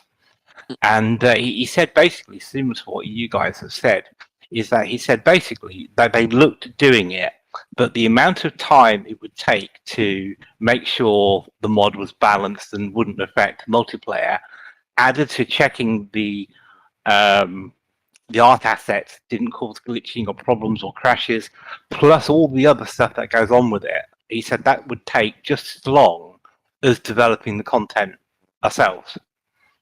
So he kind of sort of said, well, actually, yes, it's good and it works really well for single player games, but as soon as you get multiplayer games, it becomes a lot harder for balance, for difficulty, etc., etc., etc., because you basically need to be a developer to produce the assets and the tools that make it stable.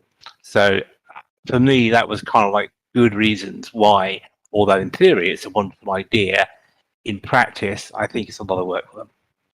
Yeah, I think it's going to have to be a case of, like with Star Wars Galaxies, the game will have to be officially sunset, and the offline mode would have to be made available before we could start doing that kind of thing. And, yeah, for a single player, who cares if it's a single player? The only thing you're ruining essentially is your gameplay experience. You're not actually affecting anyone else.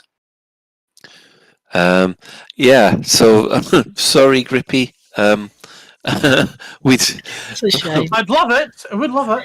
Yeah, we would actually. We'd really like that kind of thing to happen, but I think we all. I'd just love to see like other people's stories and the things that they could come up with, and all the lore that they've got in their head to just make it into the game. I just believe people are basically good and creative people, and that if you did catch some people that were doing things that you shouldn't have in the game, that they'd just be able to weed it out. But I guess you wouldn't. Just asking a question of Gecko, because he said something that triggered a question. Is that not what roleplay is about? Because it's people taking in-game mechanics and then involving other people to make the game mechanics come to life, assisted by their imagination. There's really only so much you can do in this game, though, when it comes to role playing. It's not because there is that lack of actual engageable interactive content. It's sort of a bit like playing in your back garden and being like, "I'm Superman," you know. I don't know that that's necessarily true. We've got systems upon systems with stations and factions upon factions. We haven't had a break in working. Like, my faction hasn't had a break in working our BGS for since we've been inserted into the game. We're now battering Azimuth, as is good and true, and that is entirely player driven content. Working things like the BGS, doing this stuff that Celine and I are doing with Azimuth. It's I would disagree that there's not a huge amount of content to do. I mean, like actual sort of story type content. Well, that's what you get missions. missions. You raise your own tail. Yeah, well, you make your own story. But I'd like to engage in other people's stories as well. I do make my own sort of story. It is a sandbox game, but it would be nice if I could visit a system where you've got your player faction and there are missions that you want me to go on that are to do with stuff that you've made up. Do you know what I mean? So because basically, I wouldn't know what they were otherwise, because you've got your story that you know about, but I wouldn't know about it unless I've got some way for you to tell me about it in game. So the sort of things you could do then, I'm just thinking, I'm trying to give a challenge here for other players to help Gecko out, really, and anyone else actually who's of mind to do that. So what you could do is you could meet Gecko in a bar, and you could give him a mission yourself, saying, "Look, I really need 10 tons of bio-waste taken to Lave Station." Clemens Respite.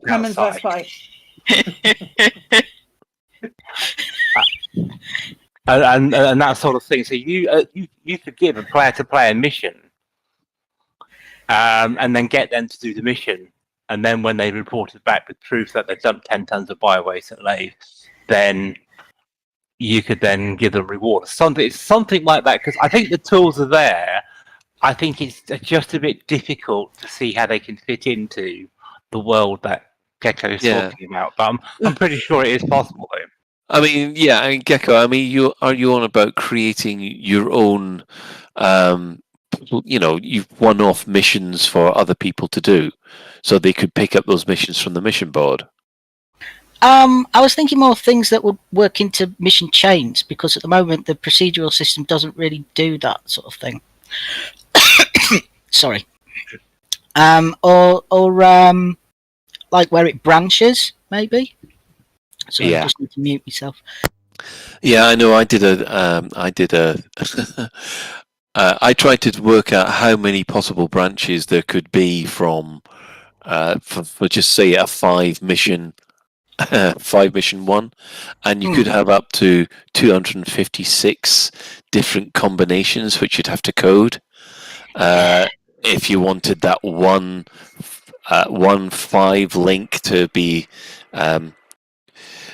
it's like 256 individual missions which all would have to be linked in, and you'd also have to put in their rewards, dialogues, and your briefing for the next one.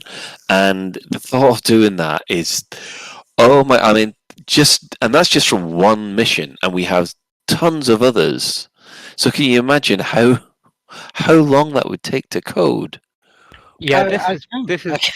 But if you really wanted to do it, then you see, because nobody's going to get forced to do it, are they? So. But the thing is, it's that sort of the amount of effort that goes into it. Yeah, you can say, I think loads of commanders will do 256 different types of missions, but I can guarantee you that a commander will get there and go, "Oh shit, no, fuck that, not doing that. That's far too much effort." and then that's all of the prep that Frontier have put into it to maybe cater to 4 people who actually go through and put all of the effort in doing 250 mission points. Now, I know that my sister is probably one of the most One of the most amazing creative people I know, and I get the impression that she would balk at something like that. Yeah. But this is where people acting as GMs come in, because they can develop these quest chains out of missions from their own imagination. So that's where, if you have a GM running the campaign, then if you like Frontier, don't need to code every single permutation or make up a story, because you have GM storytellers to create the atmosphere, to create the backdrop, and then run the campaign through without Frontier doing anything.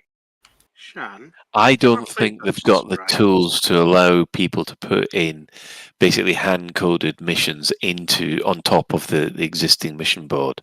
That's the kind of the problem.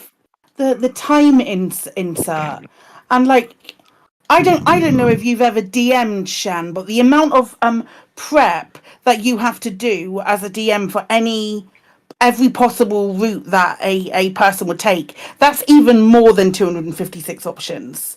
And even if that's just before, let's see what they do back and then make a decision, you've got players waiting on you to make that decision and who want that real-time gratification, which when you're flying by the seat of your pants and then having to program it in, it's just not feasible. Actually, Frontier did try some user-generated content. This was all to do with Pleiades.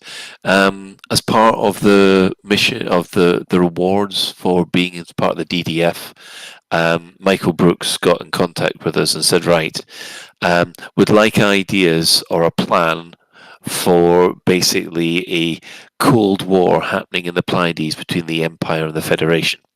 Which it did unfurl eventually, and the problem was that it was like 1,000 cooks and one broth. I mean, like I say, I think it's a fantastic idea. It's just I don't see Frontier doing it. Nah. Yeah. Okay. Thanks for that. We're going to hand over to Little Biggin. If he's still with us, if he hasn't passed out. You there? Yep, apparently I am. You're a bit quiet. Is there any way to boost you? Yeah, with him, you have to right click on him and make him louder yourself. That's the bet that it does. All right, gotcha. Okay, welcome, Little Biggin. The mic is yours. What would you like to say? Where's my exobiologist decals gone from a ship? Have they gone? No, they've never existed. They were in patch 12. It said there'd be exobiologist decals for ships. Right. Never found them. Okay, so that's basically missing content then that we've. Yep. It's the only thing the thing I was looking forward to that patch was to have the new shiny stickers from a ship. What rank are you on? Because I'm just thinking, would they only show above a certain rank in exobiology? Halfway through cataloger. I don't even know what rank that is. How far away is that from elite? A long way. No idea. But then the rest of them have ones for every rank, so. There are now 5 elites, so maybe you only get a decal once you're max level now. I don't know, but it's worth asking Frontier about, because I know cosmetic rewards and things is a powerful motivator for getting people to play. Also, can they bring back interstellar initiatives, please? Yeah, I must admit, those I really did love.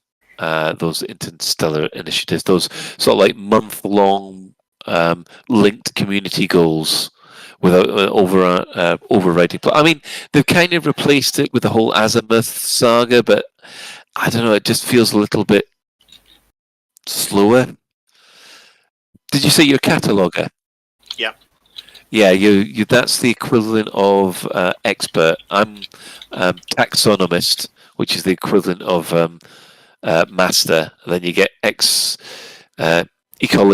geneticist, and then elite for your. Well, there should definitely be a decal at that point. If you've got a shiny uniform for it, I should imagine there would be some kind of decal at the back that runs alongside it.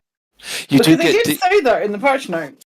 Yeah, they do. They do get different coloured exosuits for the ranks that you go up. Do you still get different coloured suits for the mercenary rank?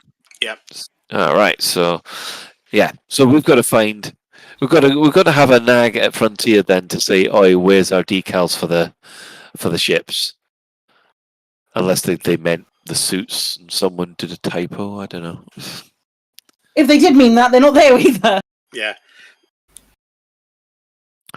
Right. Okay. That actually sounds like a relatively straightforward fix. They just need to get the art assets and replicate the mechanism for triggering them. Really doesn't sound like a huge amount of stuff, but hey. Yeah. Yeah, it probably got missed off. They probably had more important stuff to do. I just imagine it was someone forgetting to hit a button that said done. I've done that plenty of times. Yeah, I forgot to mark it off the Jira board or something like that. Oh dear. Right. Okay. Now, is there anybody else in our audience who would like to come up and speak? Hi, Mac. Hello. Welcome, Mac Winston, inflatable replacement person. How are you? Hello. Yes, I'm just fiddling with my microphone, getting that working. I'm really good. Yes. I've been fighting in some wars, of course. I unfortunately I got banished.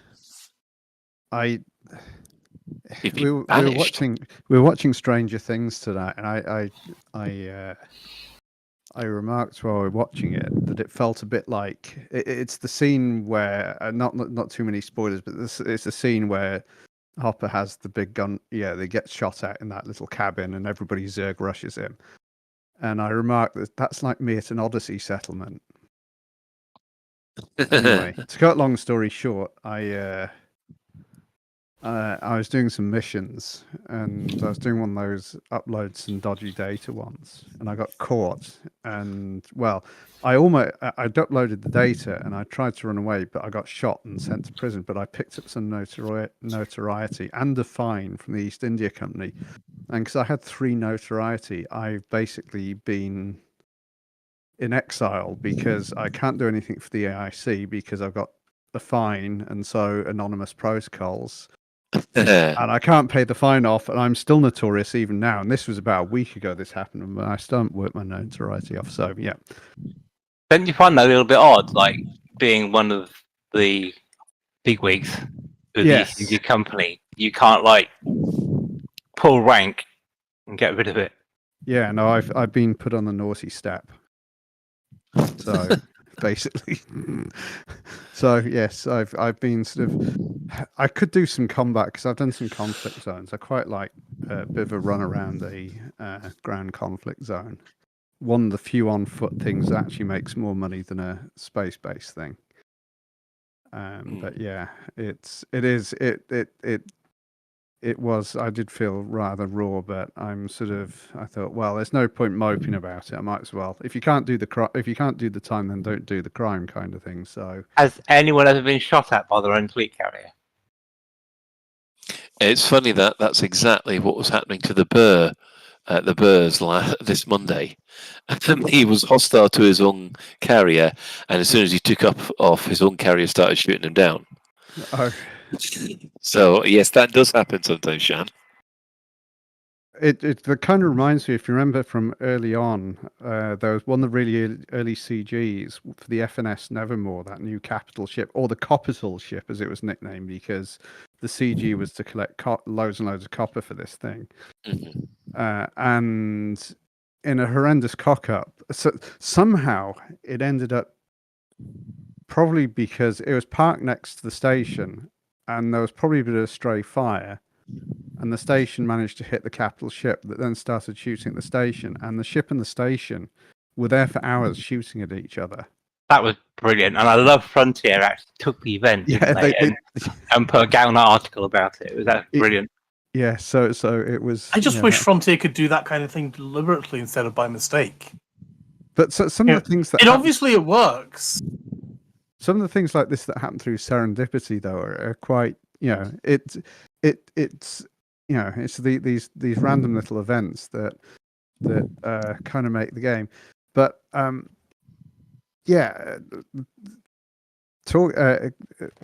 thinking about what Grippy Gecko was saying about player agency, I think there's a bit of a missed opportunity, and it wouldn't take, I don't think. I mean, I'm saying that not knowing what their code base is like. I mean, of course, everybody thinks it's spaghetti code, but anyway, all the assets exist to do this, basically. There's a lot of systems in the bubble which are uninhabited.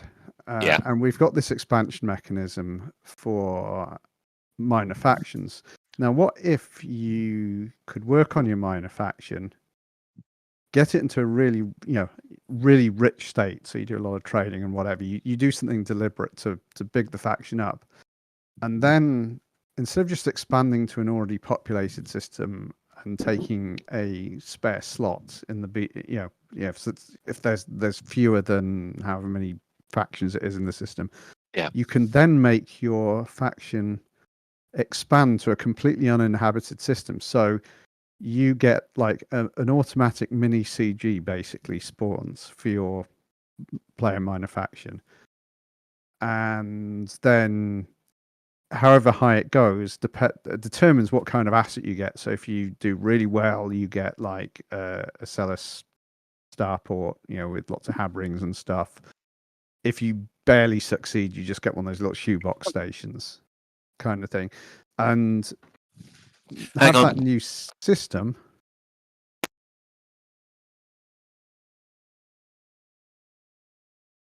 It's all kind of quiet. I think keep talking, Matt, yes. And we'll worry about Colin later. And anyway, so have that so have that system be like an extra home system. So one of the rewards you get for being the colonist, as it were, is that your faction can not be retreated from this system, and you might get, your faction name on the station. It might be permanently, instead of having, how they have a little thing on the front of some stations like never surrender, rise up, never surrender, or bask in her glory, and all that kind of stuff. You have a little note there on the entrance to the station that, this station was placed here by whatever faction. So you get a little permanent memento that, this was a player action that made this system get colonized. And you give a bit of agency, and it wouldn't require any new assets to be, there'd be new code, of course. And with the BGS, it's a bit like paint bubbles, isn't it? You press down on if you've got bubbles in your wallpaper, you press down one bit and another pops up somewhere else, it seems like. But, it could be a nice way of getting a bit more interest in, getting people sort of invigorated with the BGS if you made it so that you could actually make your chosen faction, whether it be your own NPC faction or just a random faction, actually expand to a completely brand new system.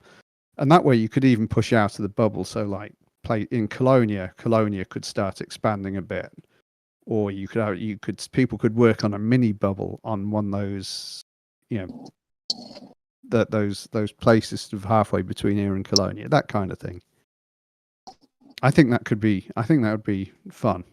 I feel like we've talked about this before in a different life. I feel like we've had this conversation before about it, and I absolutely, I've certainly talked about this before, and I absolutely love this idea. I don't think it's necessarily a new idea, and I'm sure other people have discussed it.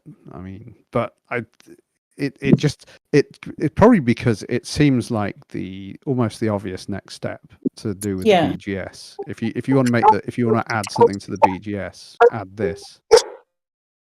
I think it's a really interesting thing. We used to have, like back in the day, those were a lot of CGs that were those ones that I was talking to Grippy Gecko about were CGs. Like the thing with Isona Prospect, and I know a couple of other bases that were brought in on the back of suggested CGs to Frontier. And I feel like not like if we could do it but not call it a CG and call it something entirely different, like similar to something on the lines of like an investment or something like that, where there isn't really anywhere to go, but there's this really cool looking shiny system within 20 light years that's primed for the taking. I love that idea. As someone who's in a very highly populated amount of space, I absolutely love that idea. Well, it's ironic you can mention that because that's exactly what, again, going back to the DDF, that's exactly the what was supposed to be the original mechanic.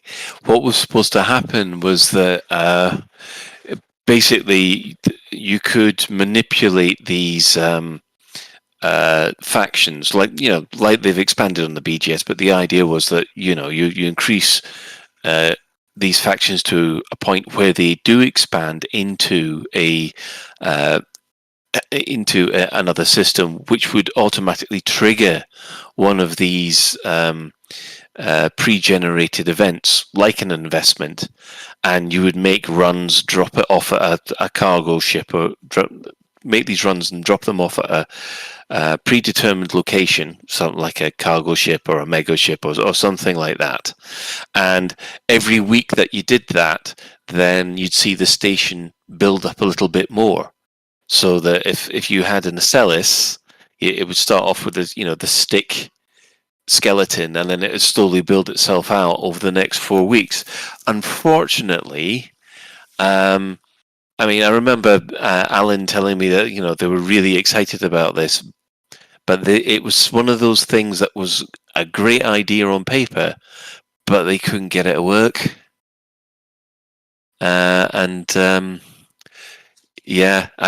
When it came to doing the CG, I think remember there was one of the first CGs was to create a new station. And everyone was expecting this same kind of skeleton, and then it built up a bit more until you finally saw it. But no, it was just click of the fingers, and it was already up and running like it does now. Again, it did. I would love this kind of thing, and I think this was part of it was supposed to be part of the thing where humanity would spread out beyond the bubble. Oh, damn it. I've just got another fine I can't pay off. Anyway, carry on. I wonder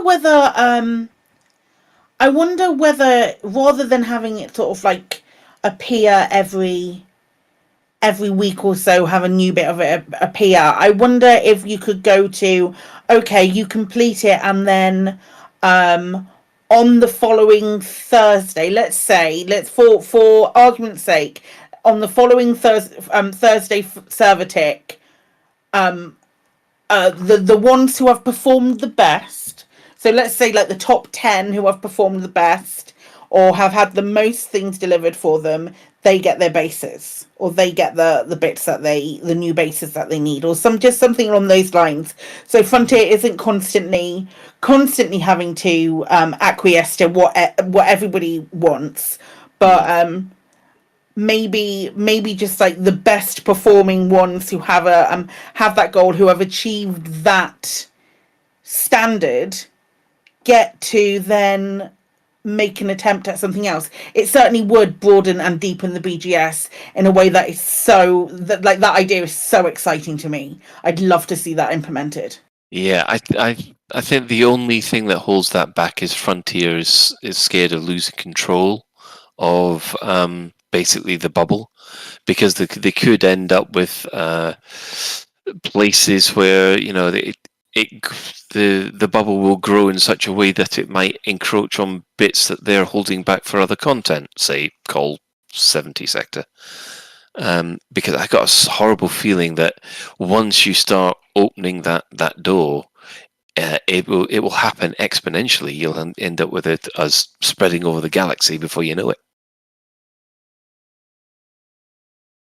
I think they do want. I think they do want to have us to have more player agency. I am confident that they do want us to have more player agency. That said, I don't know. I think what I'd really like to do is from like the conversations that we've had today. I would really, really love to take this to someone at Frontier and say, a little bit of feedback that we've had is X, Y, and Z. Do you think this is something that would be plausible? I don't know whether we'd get anything out of it, but I really enjoy the whole idea of player agency. I'm gonna talk about that salvation thing again, but the thing that me and Selena doing, because it's all I can think about at the moment. But that kind of like the fact that it's fully player driven has really like lit a fire up my arse with it. Yeah, I mean, like I said, it was one of the things that I know that a lot of people in the DDF are excited about, the fact that, we could expand the human influence just by player agency. But again, it was, I don't know, it seemed that Frontier made the decision, no, we'll decide where stations go, not you guys, which I thought was yeah. I mean, there might be a change of attitude back at Frontier Towers, but we'll have to wait and see. So thanks, Mac. That was a fantastic question. We are also now joined by Tweaked74. Hello. Hello, everybody. Can you hear me okay? Yes, we can hear you absolutely fine. Where do you hail from? I am from very, very northern upstate New York. We thought so. Didn't sound like your typical Lave Radio listener. Oh, I've been listening to you guys for a long time. So, welcome to the show, Tweaked. What would you like to discuss? Well, I'm going to take this in a slightly different direction than what everybody before me has. I have recently just found my way back to Elite Dangerous after a tiny break, I guess you could say.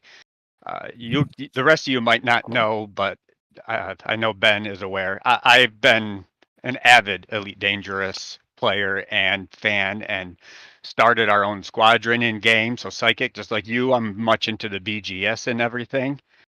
However, with the whole Odyssey debacle and the fact that they, in no other way I can say it, lied to us a couple of different times, including a personal conversation I had with Arthur.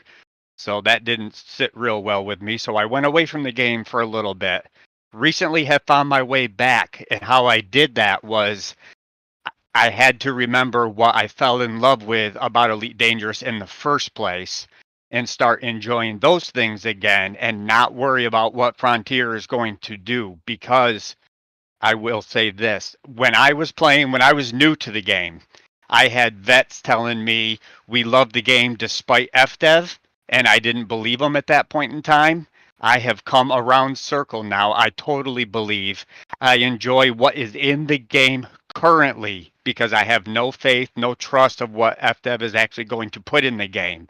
And if I constantly think about what I wish the game could be, all that missed potential, it starts to make me angry and bitter, and I start to not enjoy the game again.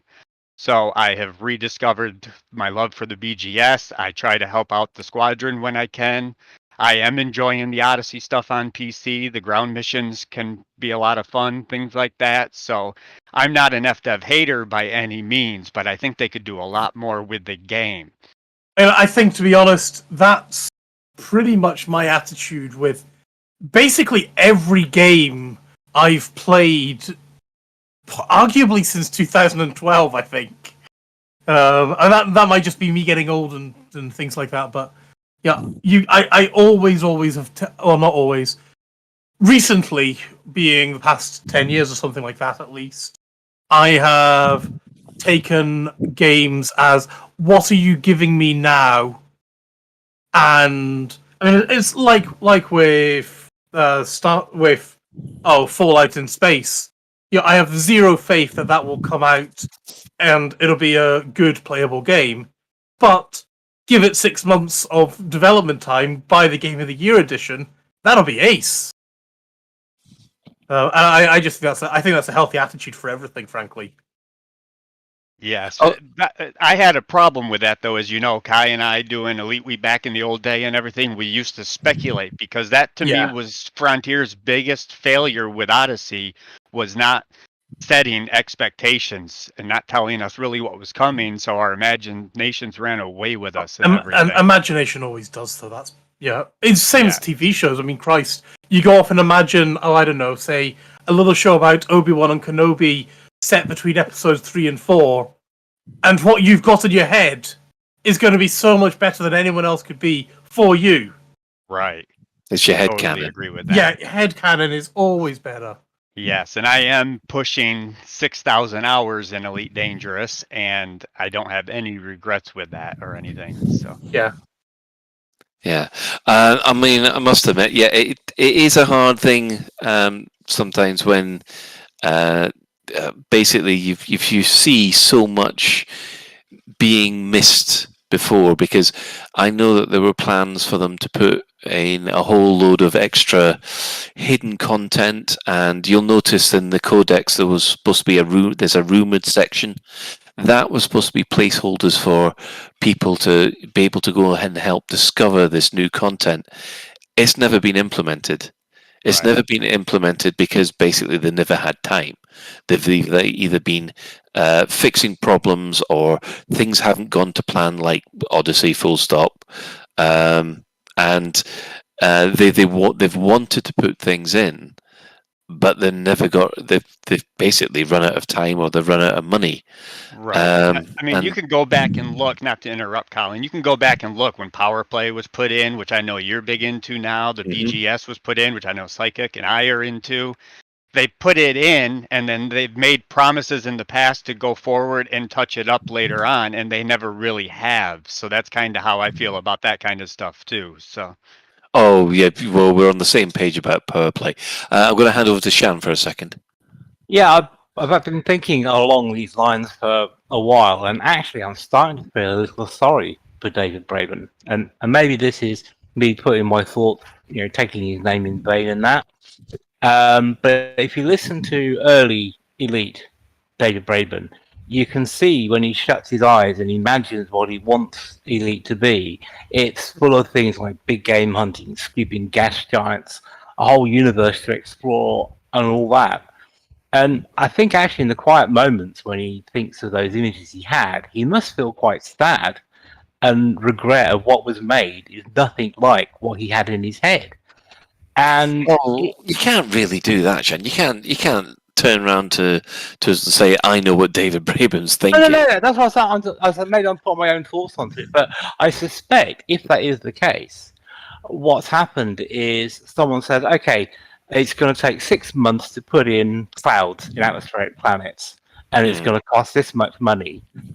Or we can use the resources to fix the bugs or whatever. What do you want us to do? And he goes, well, the bugs are more important than clouds. And slowly, the dream changes in as what happens in as reality bites, so to speak. So I'm not sure there's some kind of grand design. Let's fool the player base. Let's pull all over the eyes, etc. I think reality just happened and it just slipped away. Yes. I would agree with Ben? that. Oh, right. Sorry, Tweaks. Go on. Yeah, I was going to say I totally agree with that. That sometimes the reality and what can be done in development limits things and stuff like that. The only other really thing that turned me away from Elite for a little bit was when they finally announced the cancellation of console development, because my Squadron Open Pilots initiative was initially all on Xbox. So 5,000 of my hours were spent on Xbox grinding to get everything I needed to get and wanted to get. And then they totally threw that away at me, which turned my stomach. And all my friends that are still on console, a lot of which are on fixed income, and with computer prices right now and everything, you can imagine how hard it is for them to move over. So that really has hurt the console community as far as a player base goes. Yeah, but this is one thing that I do have to say. I mean, would you have wanted Odyssey if it had been in such a state such as Cyberpunk? Yeah, that wouldn't have been great, but I think everybody would chill with that, as bad as Cyberpunk was beginning, because it did get repaired on console and everything, and I think Odyssey would have too, especially on a Series X or PS5. Yeah, but remember they went off and pulled Cyberpunk. Sony literally... Did Sony actually do lawsuits about it, or was it just like, yeah, sorry guys, your game's so bad, we're not allowing it on our store denied. I think it was the latter. Yeah, the problem is with this is that if you don't pass the Microsoft and the Sony certification, then basically you can't put the game on. And it could have been that they tried, but Microsoft and Sony knocked them back. I mean, I know that they're not allowed to talk about that process because X Rebirth tried that as well. Because originally, one of the reasons why X Rebirth was such a train wreck of a game was because it wasn't supposed to be a PC only game. It was supposed to be on consoles as well. But they are still Sony and Xbox threw it back at them and said, "No, you're not putting that on our machines." And it could have been a case where we know that they were still actively trying console development, but if you can't pass the muster, they're not going to let you on. They made a special exception for Cyberpunk 2077, and then basically it seemed that CD Punk Red, CD whatever Red, Project Red, it screwed the pooch on that one, and I think that they've tightened up the rules again since then. That very well may be what happened, and if that is the case, then somebody should have come out and said that, because most of the community still is blaming FDev on that. Now, that being but the first said, rule of console development is you don't talk about console development. Yeah, that's true, but there still are a lot of other DLCs coming out on other games that are janky and full of bugs and everything too. But I do know that some people can now play Odyssey on the Series X with one of the apps that's on there and everything now, which is unbelievable. I'm assuming, is that using GeForce Now or something like that? Yeah, that is correct. GeForce Now, yes. Yeah, I think one thing, just taking it back to David Braben and his initial dreams and things like that. I remember talking to Ed, I think it was, back in the day. And, we all say, God, I wish David would talk to us more. But I do have ideas of the future of Elite that I think would help bring most of the player base back quickly, though. Yeah, well, I know from talking with Ed and the CMs, they hated when anybody threw a microphone towards David Braben, let alone gave him access to the forums and so on, because he would just go into, I have a dream kind of mode. And they're busy going, how the fuck are we meant to implement this? Oh, how do we manage expectations after he said that? Because that is one of the problems. Tweaked, what was your idea of getting people back quickly then?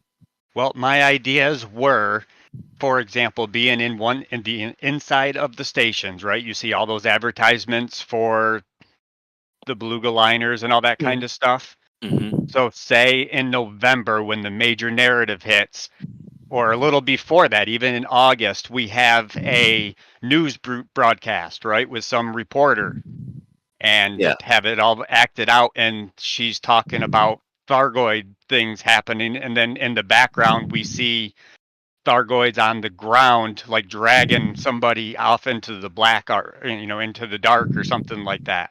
That would be the first step. And then all of a sudden you have what everybody assumes is coming in November, the Thargoids on foot battles, right? Yeah. Because we all heard about that. So you do those types of things. The news report to me would get the excitement in the galaxy again and people talking again, and then actually implement it well. And then the next DLC, in 2023, they're going to redo a game feature, which my guess would be engineering. But if they really want to win everybody back, the next DLC should be ship interiors. They do that, then people are going to be coming back in droves.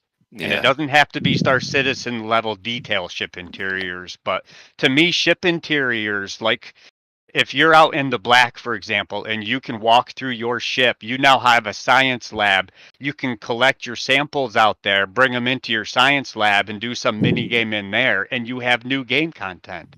That kind of stuff would bring so many different people back into the fold, I think. Yeah. So how would that work for anyone else other than just explorers? Well, there's other what other things could we do? Well, of the obvious thing would be- Anti-hunting. Yeah, there's the shipboarding. Also, the crash ships that have gone into the planets. Not only could you could cut your way into them and explore the interiors of those crash ships. Okay. There might be stuff in there. A nice bit of salvaging. There's You've a got the role play opportunities. yeah. There's a whole. So where's the gameplay? Sorry. Where's the extra gameplay for having that flying around in your shop? What is the thing to incentivize me to walk from the front to the back of my Corvette to get out? I'm not saying I disagree with you. I'm just playing devil's advocate here. Where's the incentive? Throwing the question back at you, Si, what do you call gameplay? Because for some people... Well, so ask me rather than saying what other people say. My feeling... My gameplay is okay. If you're gonna do ship interiors, then okay. In the middle of combat in my Corvette, something goes wrong. I want to be able to fix my ship, but I can do that at the moment from my seat. So are you gonna take that away from me in my seat? No, I don't think we should. What I'm saying is that there should be sort of shortcuts which would allow you to do the same kind of thing, like turbo lifts that would take you straight to the exit, that kind of thing. Can we just bump over to Ben before he actually explodes? One key ship interior thing that I would give is I can now repair my power plant. I can repair my ship's hull. I can EVA out with a bunch of steel plates and tape them over my hull or something like that to repair my hull. Or things you can't repair is your power plant and your AMFU. You could repair every single module if you did it manually, or you can automatically repair it. And of course, don't forget the Princess Aisling bedspread. But also with the module fixing the engineering, so to speak, like that. I mean, not elite engineering, but like repairing your modules in a combat situation or something.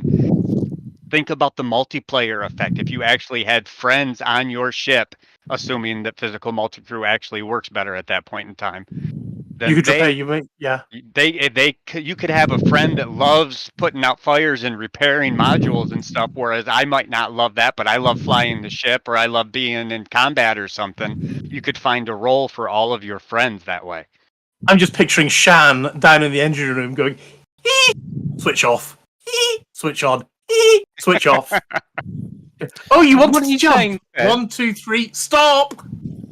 Oh, Ben, I think that's a little unfair. In Bridge Crew, he's actually all right. Although, admittedly, we always put him in charge of the guns because we can't trust him with anything else. And how much win percentage do you get when I'm on weapons as opposed to someone else? Well, you're the only one. You're the one that bags that seat first before anyone else has got a chance to do it. Yeah, only because you're prejudiced. You're saying, Shan, no way in this galaxy you ever being captain. So what choice have we got? Anyway, got no problem with being captain. It's you being engineer where you can blow the ship up for a laugh. Anyway, in terms of repairing ship, it's all about player choice, I think. Because, for example, if you have an AMFU, you can do it. You can say, AMFU, fix this, and you don't have to do it yourself. If you choose not to have the additional weight and power, etc., for an AMFU, you'd have to go through your ship and do it manually. And that, therefore, is a player agency choice between do it automatically or have to run around your ship and doing it. And it's that sort of thing that I think ship interiors would give that choice. Because I know some people would think, well, I just want AMFU and go on with it. And some people I could see a lot of explorers, not wanting to take the hit. Airframes don't weigh anything. No, but they could have another module in there instead. I have power. Yeah, I mean... Yeah, but you turn them off unless you're using them. Tweet, I mean, have you ever played a game called Pulsar Lost Colony? Especially with friends. I have not. No, not right, yet. Because I only got my PC about a year ago, so... Yeah, I would... I mean, personally, as far as ship interiors is concerned, I would like that in Elite Dangerous. And that's what I would like. But I do know that as far as Odyssey is concerned... to put that level of functionality into Elite at the moment, we are looking at probably another 2-year project to put it in. I would agree with that. Yes. And as long as it's a question of I'd love that to be the next project, but I also think that I would prefer the On Foot VR to be the next project and then ship interiors. Well, I wouldn't argue with you on that. I do have a VR headset. I love being in VR in ship, and I land and get into stations or on the ground, and I take it off and exit the game and do it the normal way. So yeah, On Foot VR would be a great addition, and that too, to your point, would bring a lot of people that left the game back to the game, I think. Okay, we're going to quickly do some last points for everyone. Psychic, do you want a last point? No, I'm good because I'll go on and I don't want to. Okay. Anybody else? Because I've just realised what the time is. I'm going to have to wrap it up. Yeah. Okay. Well, thanks very much, Tweet, for your contribution. I hope that you're enjoying Odyssey more than you did. Oh, I absolutely love Odyssey. Yes. And I appreciate being on the show. I love you guys. I've been listening to this show for years. Great having you on, Tweet. You nutter. Right. Quickly, we'll go through the community corner because it's going to be a quick one.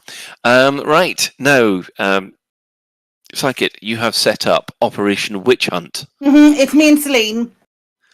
So basically, if it's a Discord server command for commanders who want to get together with the sole intention of reducing the power that the azimuth biotech in the galaxy has.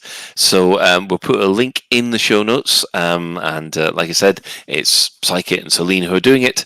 And yes, it's for those of you anti-salvation people out there. Next up, we have, of course, it's Buckyball week. I've already done one Buckyball run to an horrendous. I think I'm last but one. However, the person who is in last at the moment, Commander Homeburger, he has put together a very nice description of how his progress went, and of course we will keep everybody abreast of the Buckyball results for next week. Psyche, have you tried the Buckyball yet? I did it on Friday. I haven't submitted a time. I just did a test run. Yes, I mean I was over an hour because the Thargoids kept on jumping me, but yes, we'll be going over that another time. One thing that was released yesterday, PC Gamer did a kind of mini YouTube documentary, actually a very professionally done YouTube documentary about Meet the Fuel Rats of Elite Dangerous. It's part of their Tales from the Hard Drive section. And it goes into a great deal of details of who the fuel rats are, how the fuel rats basically put things together and do their rescues. And it was very professionally done. And I must admit, the narrator's voice was real chef's kiss on this one. So, anybody else see that one? Yeah, I saw it. It was good sort of little documentary. Even though they did use Ulite and not pre-alpha dangerous footage. Yeah. It was a lovely little sort of love letter to Elite Dangerous and things like that. Yeah. Also, Psychic, you've got a charity stream this Friday. Yep, Ilga World. They are a worldwide charity. The clue is in the name. They They have representatives on various governments around the world, making sure that lesbian, gay, bisexual, trans, and intersex people are all represented, and that their rights are maintained. We're raising money on Friday between 5 and 7 in game time on this Friday. What I'd very much like to do is try and create some kind of rainbow flag in game with different coloured ships. That would be wonderful. I would very much appreciate it. If you want to come along, please consider doing so. Drop by my stream. I've got information there. Excellent. Right. Mostly Clueless section. Well, this one actually happened on my stream on Sunday because Commander Tekarov and I would discuss it as I was doing the buckyball. I discovered some problems with the Odyssey Galaxy Talking about the fuel rats. Yeah, and it does appear that effectively sometimes, and this is quite awful, is that the settings that you set up for your filter for traveling your hyperspace routes, they can go missing between when you log off and you log back on again.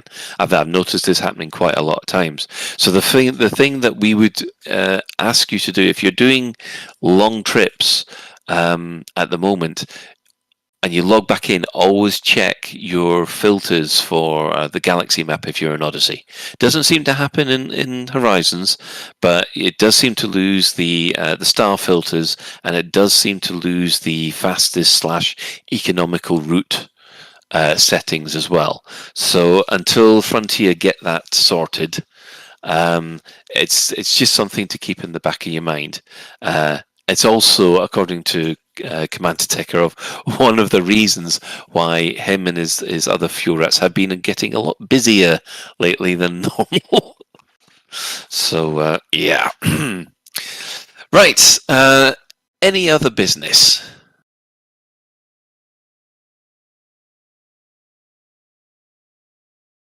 Would that be Amazon Prime Day? It's Amazon Prime Day. Isn't that in July? In July, yeah, coming up. 13th of July, apparently. Like in That's been 2 weeks announced. or something. Yeah, and one of the things that has been said in there has got the Mass Effect Legendary Edition for free. Yeah. Didn't they just do that in something? I swear I've got it on some platform from getting it for free. I think it might have been in the Epic Store at some point. Yeah, yeah. I mean, I got it a year ago. I suppose on a half-price sale on the Origin store. So, yeah. Have you noticed that there are some games that just seem to rotate free or cheap, and some games that are just You mean like Elite always Dangerous? full price? Yeah, because Elite just kind of goes around all the platforms being free or cheap, and some other games are always nearly maximum price and never go on sale. Yeah. Okay. Well, there you have it. So, if you want a free copy of Quite a few good games. Yes, there's some You got the decent- Jedi Knight games, I think, are in there as well. I mean, they're old, but they're great. Oh, they're the best lightsaber combat games there are, without a doubt.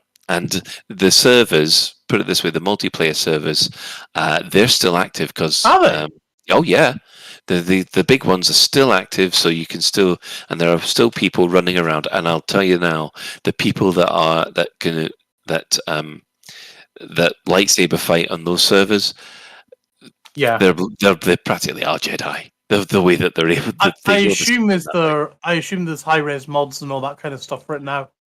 Oh, there are, but Yeah. I couldn't give you the list. Okay, Shan, quickly. Very quickly, estimated out of 10 ranking for Obi-Wan as a series. Oh God, you're not going to slag it off again, are you? Did I say that? Ted, No, I'm it's really just- enjoying it. I know you said it was only for Colin and Ben and therefore excluding me, but I'm really enjoying it. I think it's a very good show. I wasn't sure you were watching it, so I know Colin and Ben were. But anyway, so what's your Yeah, mind? I'm really Yeah, really and enjoying now it we're as going to well. get the withering comment that you shouldn't be enjoying it. Yeah, I'm loving it.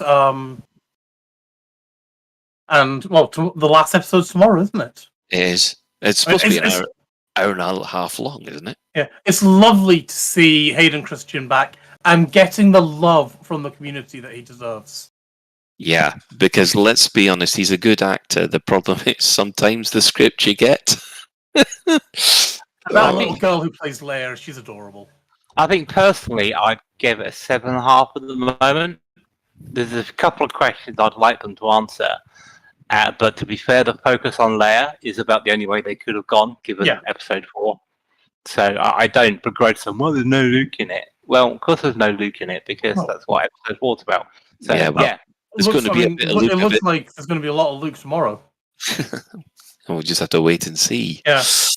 Right. Okay. We're going to quickly move on to the shout-outs. Obviously, we've got our ongoing series which happens before Lave Radio. We've got another episode of the Dex Legacy, Interlude 3, The Ancestors.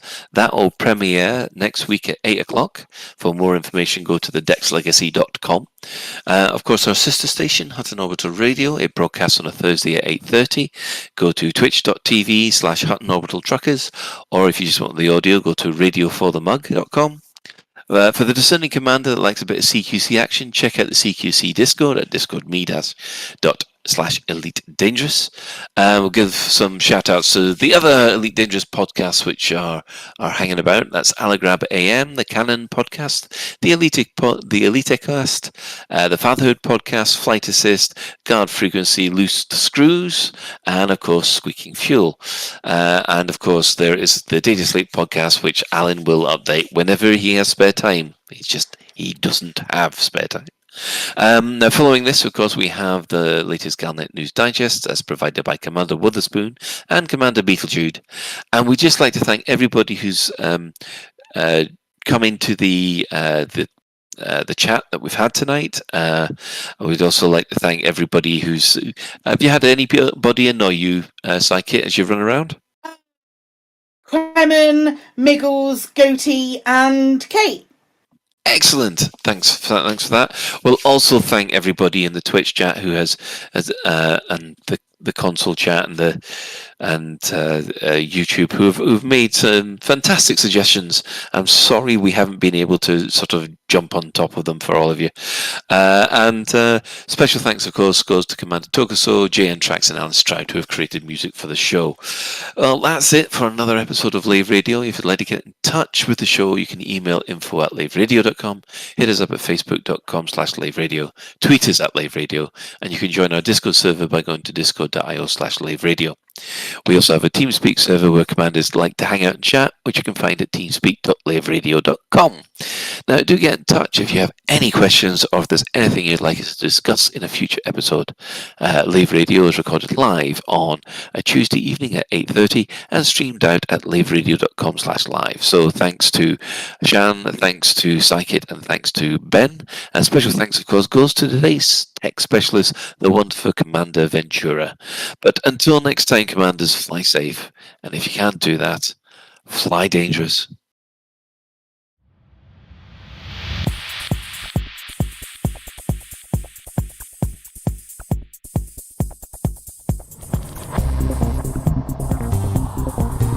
Is your life like this? Sounds like someone having an orange inserted.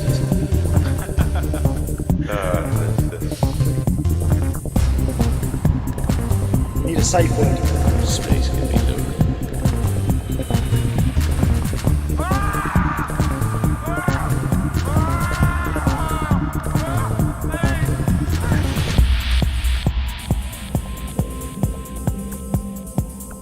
I'm going to see the galaxy.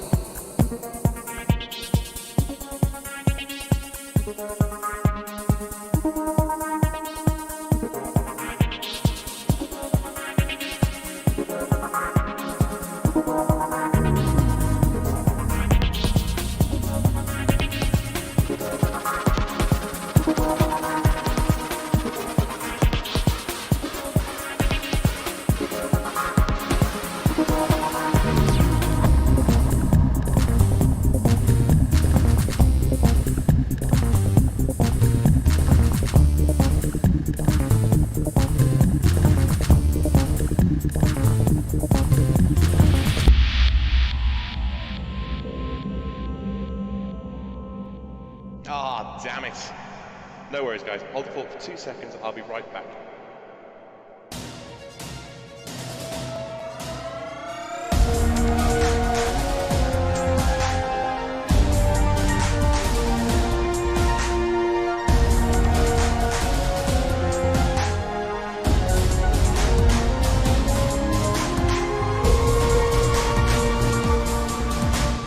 Right then, so without further ado, Can you do the noise for this? We're going to switch to Super. I can't beat Bruce. What was the noise he made? I can't remember. It was like a do do do do do news.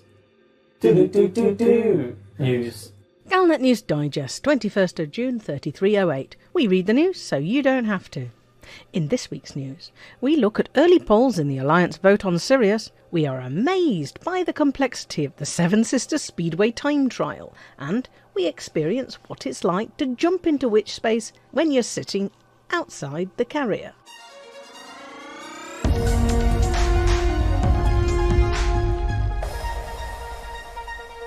Perhaps it's the revelations about salvation, or perhaps it's the thought of those AX missile launchers, but polling shows that it's all but inevitable that the Alliance Assembly will vote to have Alliance anti-Xeno defence managed exclusively by the Sirius Corporation. There's a valiant rearguard action by those who want to keep the Alliance independent of outside forces, or perhaps they really want one of those 25 Alliance chiefs and raffle prizes. But the pro-Sirius effort is outnumbering those efforts 2-1.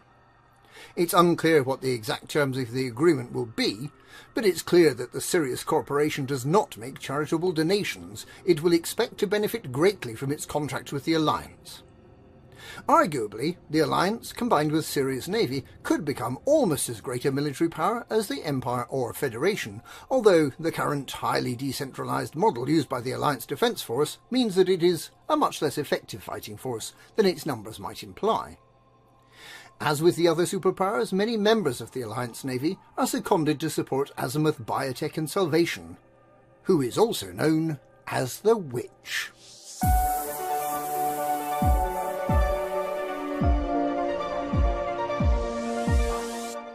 The latest of the Buckyball Racing Club's season of Magic 8-Ball time trials is the Seven Sisters Speedway, an event with a scoring system so complicated that it's hard to imagine how the organisers will ever be able to identify the winner. At its core, the race is very simple. You start off from Ohm Horizons in HIP 29312, head over to the Pleiades Nebula, and visit the Seven Sisters star systems: Asterope, Atlas, Seleno, Maya, Merope, Pleione, and Sterope 2. In any order, and then head back to the starting point to claim your place on the podium. You can fly in a regulation build Cobra Mark III, or in the open class that allows any ship capable of completing the challenges. For there are challenges, some of them mandatory. You need to dock at a few stations: Copernicus Observatory in Asterope, Artemis Lodge in Seleno, Obsidian Orbital in Maya, plus the asteroid base Stargazer in Pleione, and Azimuth Biotech's ominous megaship in Merope. You also have to fly through one of the tunnels at the Squirrel's Nest Bar in Pleione, which means you're unlikely to complete the course in a Type 9 Heavy. You're only permitted to refuel and repair at Obsidian Orbital. Because why not have a random rule? But you are thankfully allowed to scoot from stars along the way. Jumponium is banned because the Buckyballers hate explorers, while neutron star boosting is encouraged, except neutron boost precharge, which is both banned and impossible.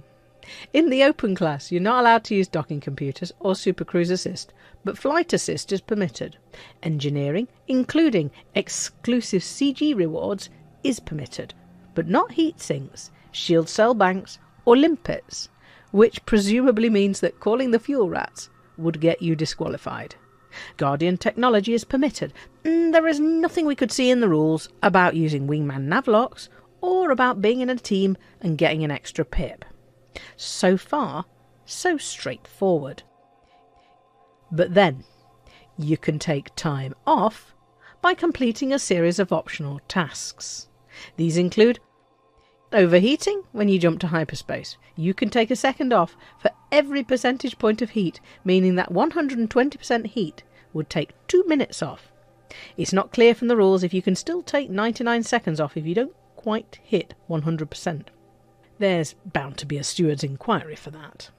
You get 5-minute bonus for flying within 100 metres of a listening post, and the same for getting close to a tourist beacon. And if you boost through the tunnel at the Squirrel's Nest, you get 100 seconds for each of the up to 3 tunnels. If you enter the toast rack, while flying backwards, that's yet another 100 seconds. If you buy up to 8 tons of power generators or computer components at Artemis Lodge, you get 100 seconds for each ton that you get back to Home Horizons. Flying through a Habring at the Glorious Prospect gets you 100 seconds, and going all the way round Obsidian Orbital and through the Habring twice gets you 300 seconds. Targeting any Thargoid ship gets you 300 seconds, and flying within 100 metres of the Thargoid gets you another 100 seconds. It's not clear if you can perform this feat multiple times for more time bonuses. Probably not. As you return to Home Horizons after having survived all that lot, if you boost through the mail slot with your shields down, you can claim 1 second bonus for every metre per second you're travelling, as long as you're travelling above your unboosted maximum speed. The idea seems to be to try and kill off as many participants as possible. Assuming you've survived, you've amassed a load of extra points completing all these strange tasks. What if you've done really well and might come in one of the top 3 places? Well, in that case, all the points you've amassed have to be removed again, and only the unmodified track time is counted, meaning that the person in 4th place may well finish with a faster time than the overall winner. It just wouldn't be buckyball if you could understand the rules or work out what your race time was. A word of warning: if a war starts between Salvation and the superpowers, then Azimus Biotech's Glorious Prospect megaship may well move to the T-Tauri system, increasing the course's length by around 200 light years. So best get on and complete the course before then if you can. But let someone else work out your score. They'll have a spreadsheet for it.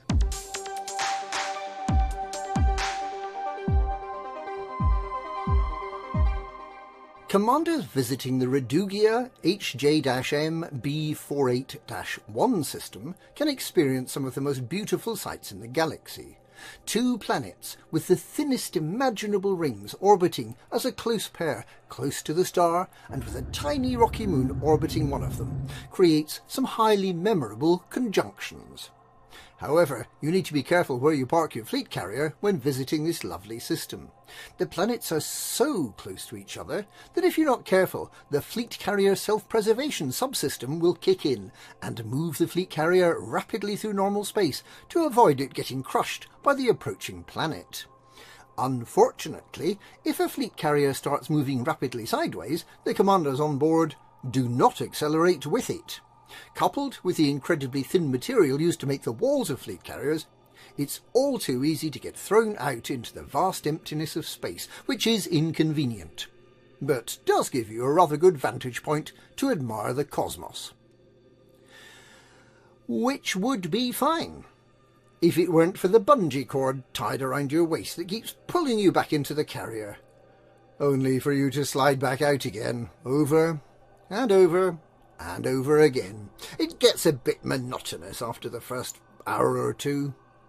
You need to wait for the big nasty planet to stop advancing towards the fleet carrier so that the fleet carrier stops trying to run away, or you need to jump the carrier to a different location, hoping all the while that passengers floating around outside will not be left floating around, but will jump with the fleet carrier to its new location.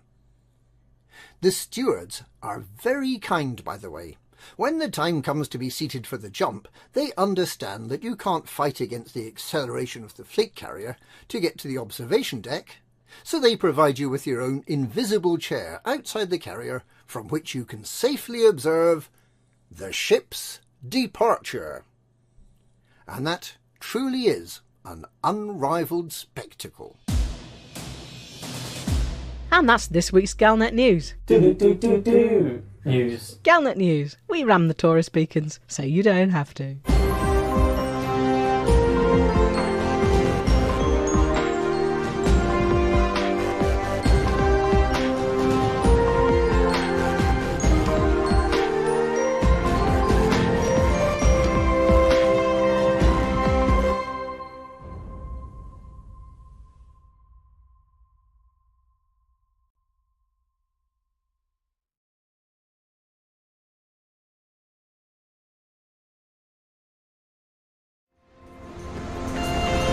enjoying the Dex Legacy on Lave Radio, please visit our website at www.thedexlegacy.com, where you can find out all about our cast, buy merch, support the show, and access bonus materials.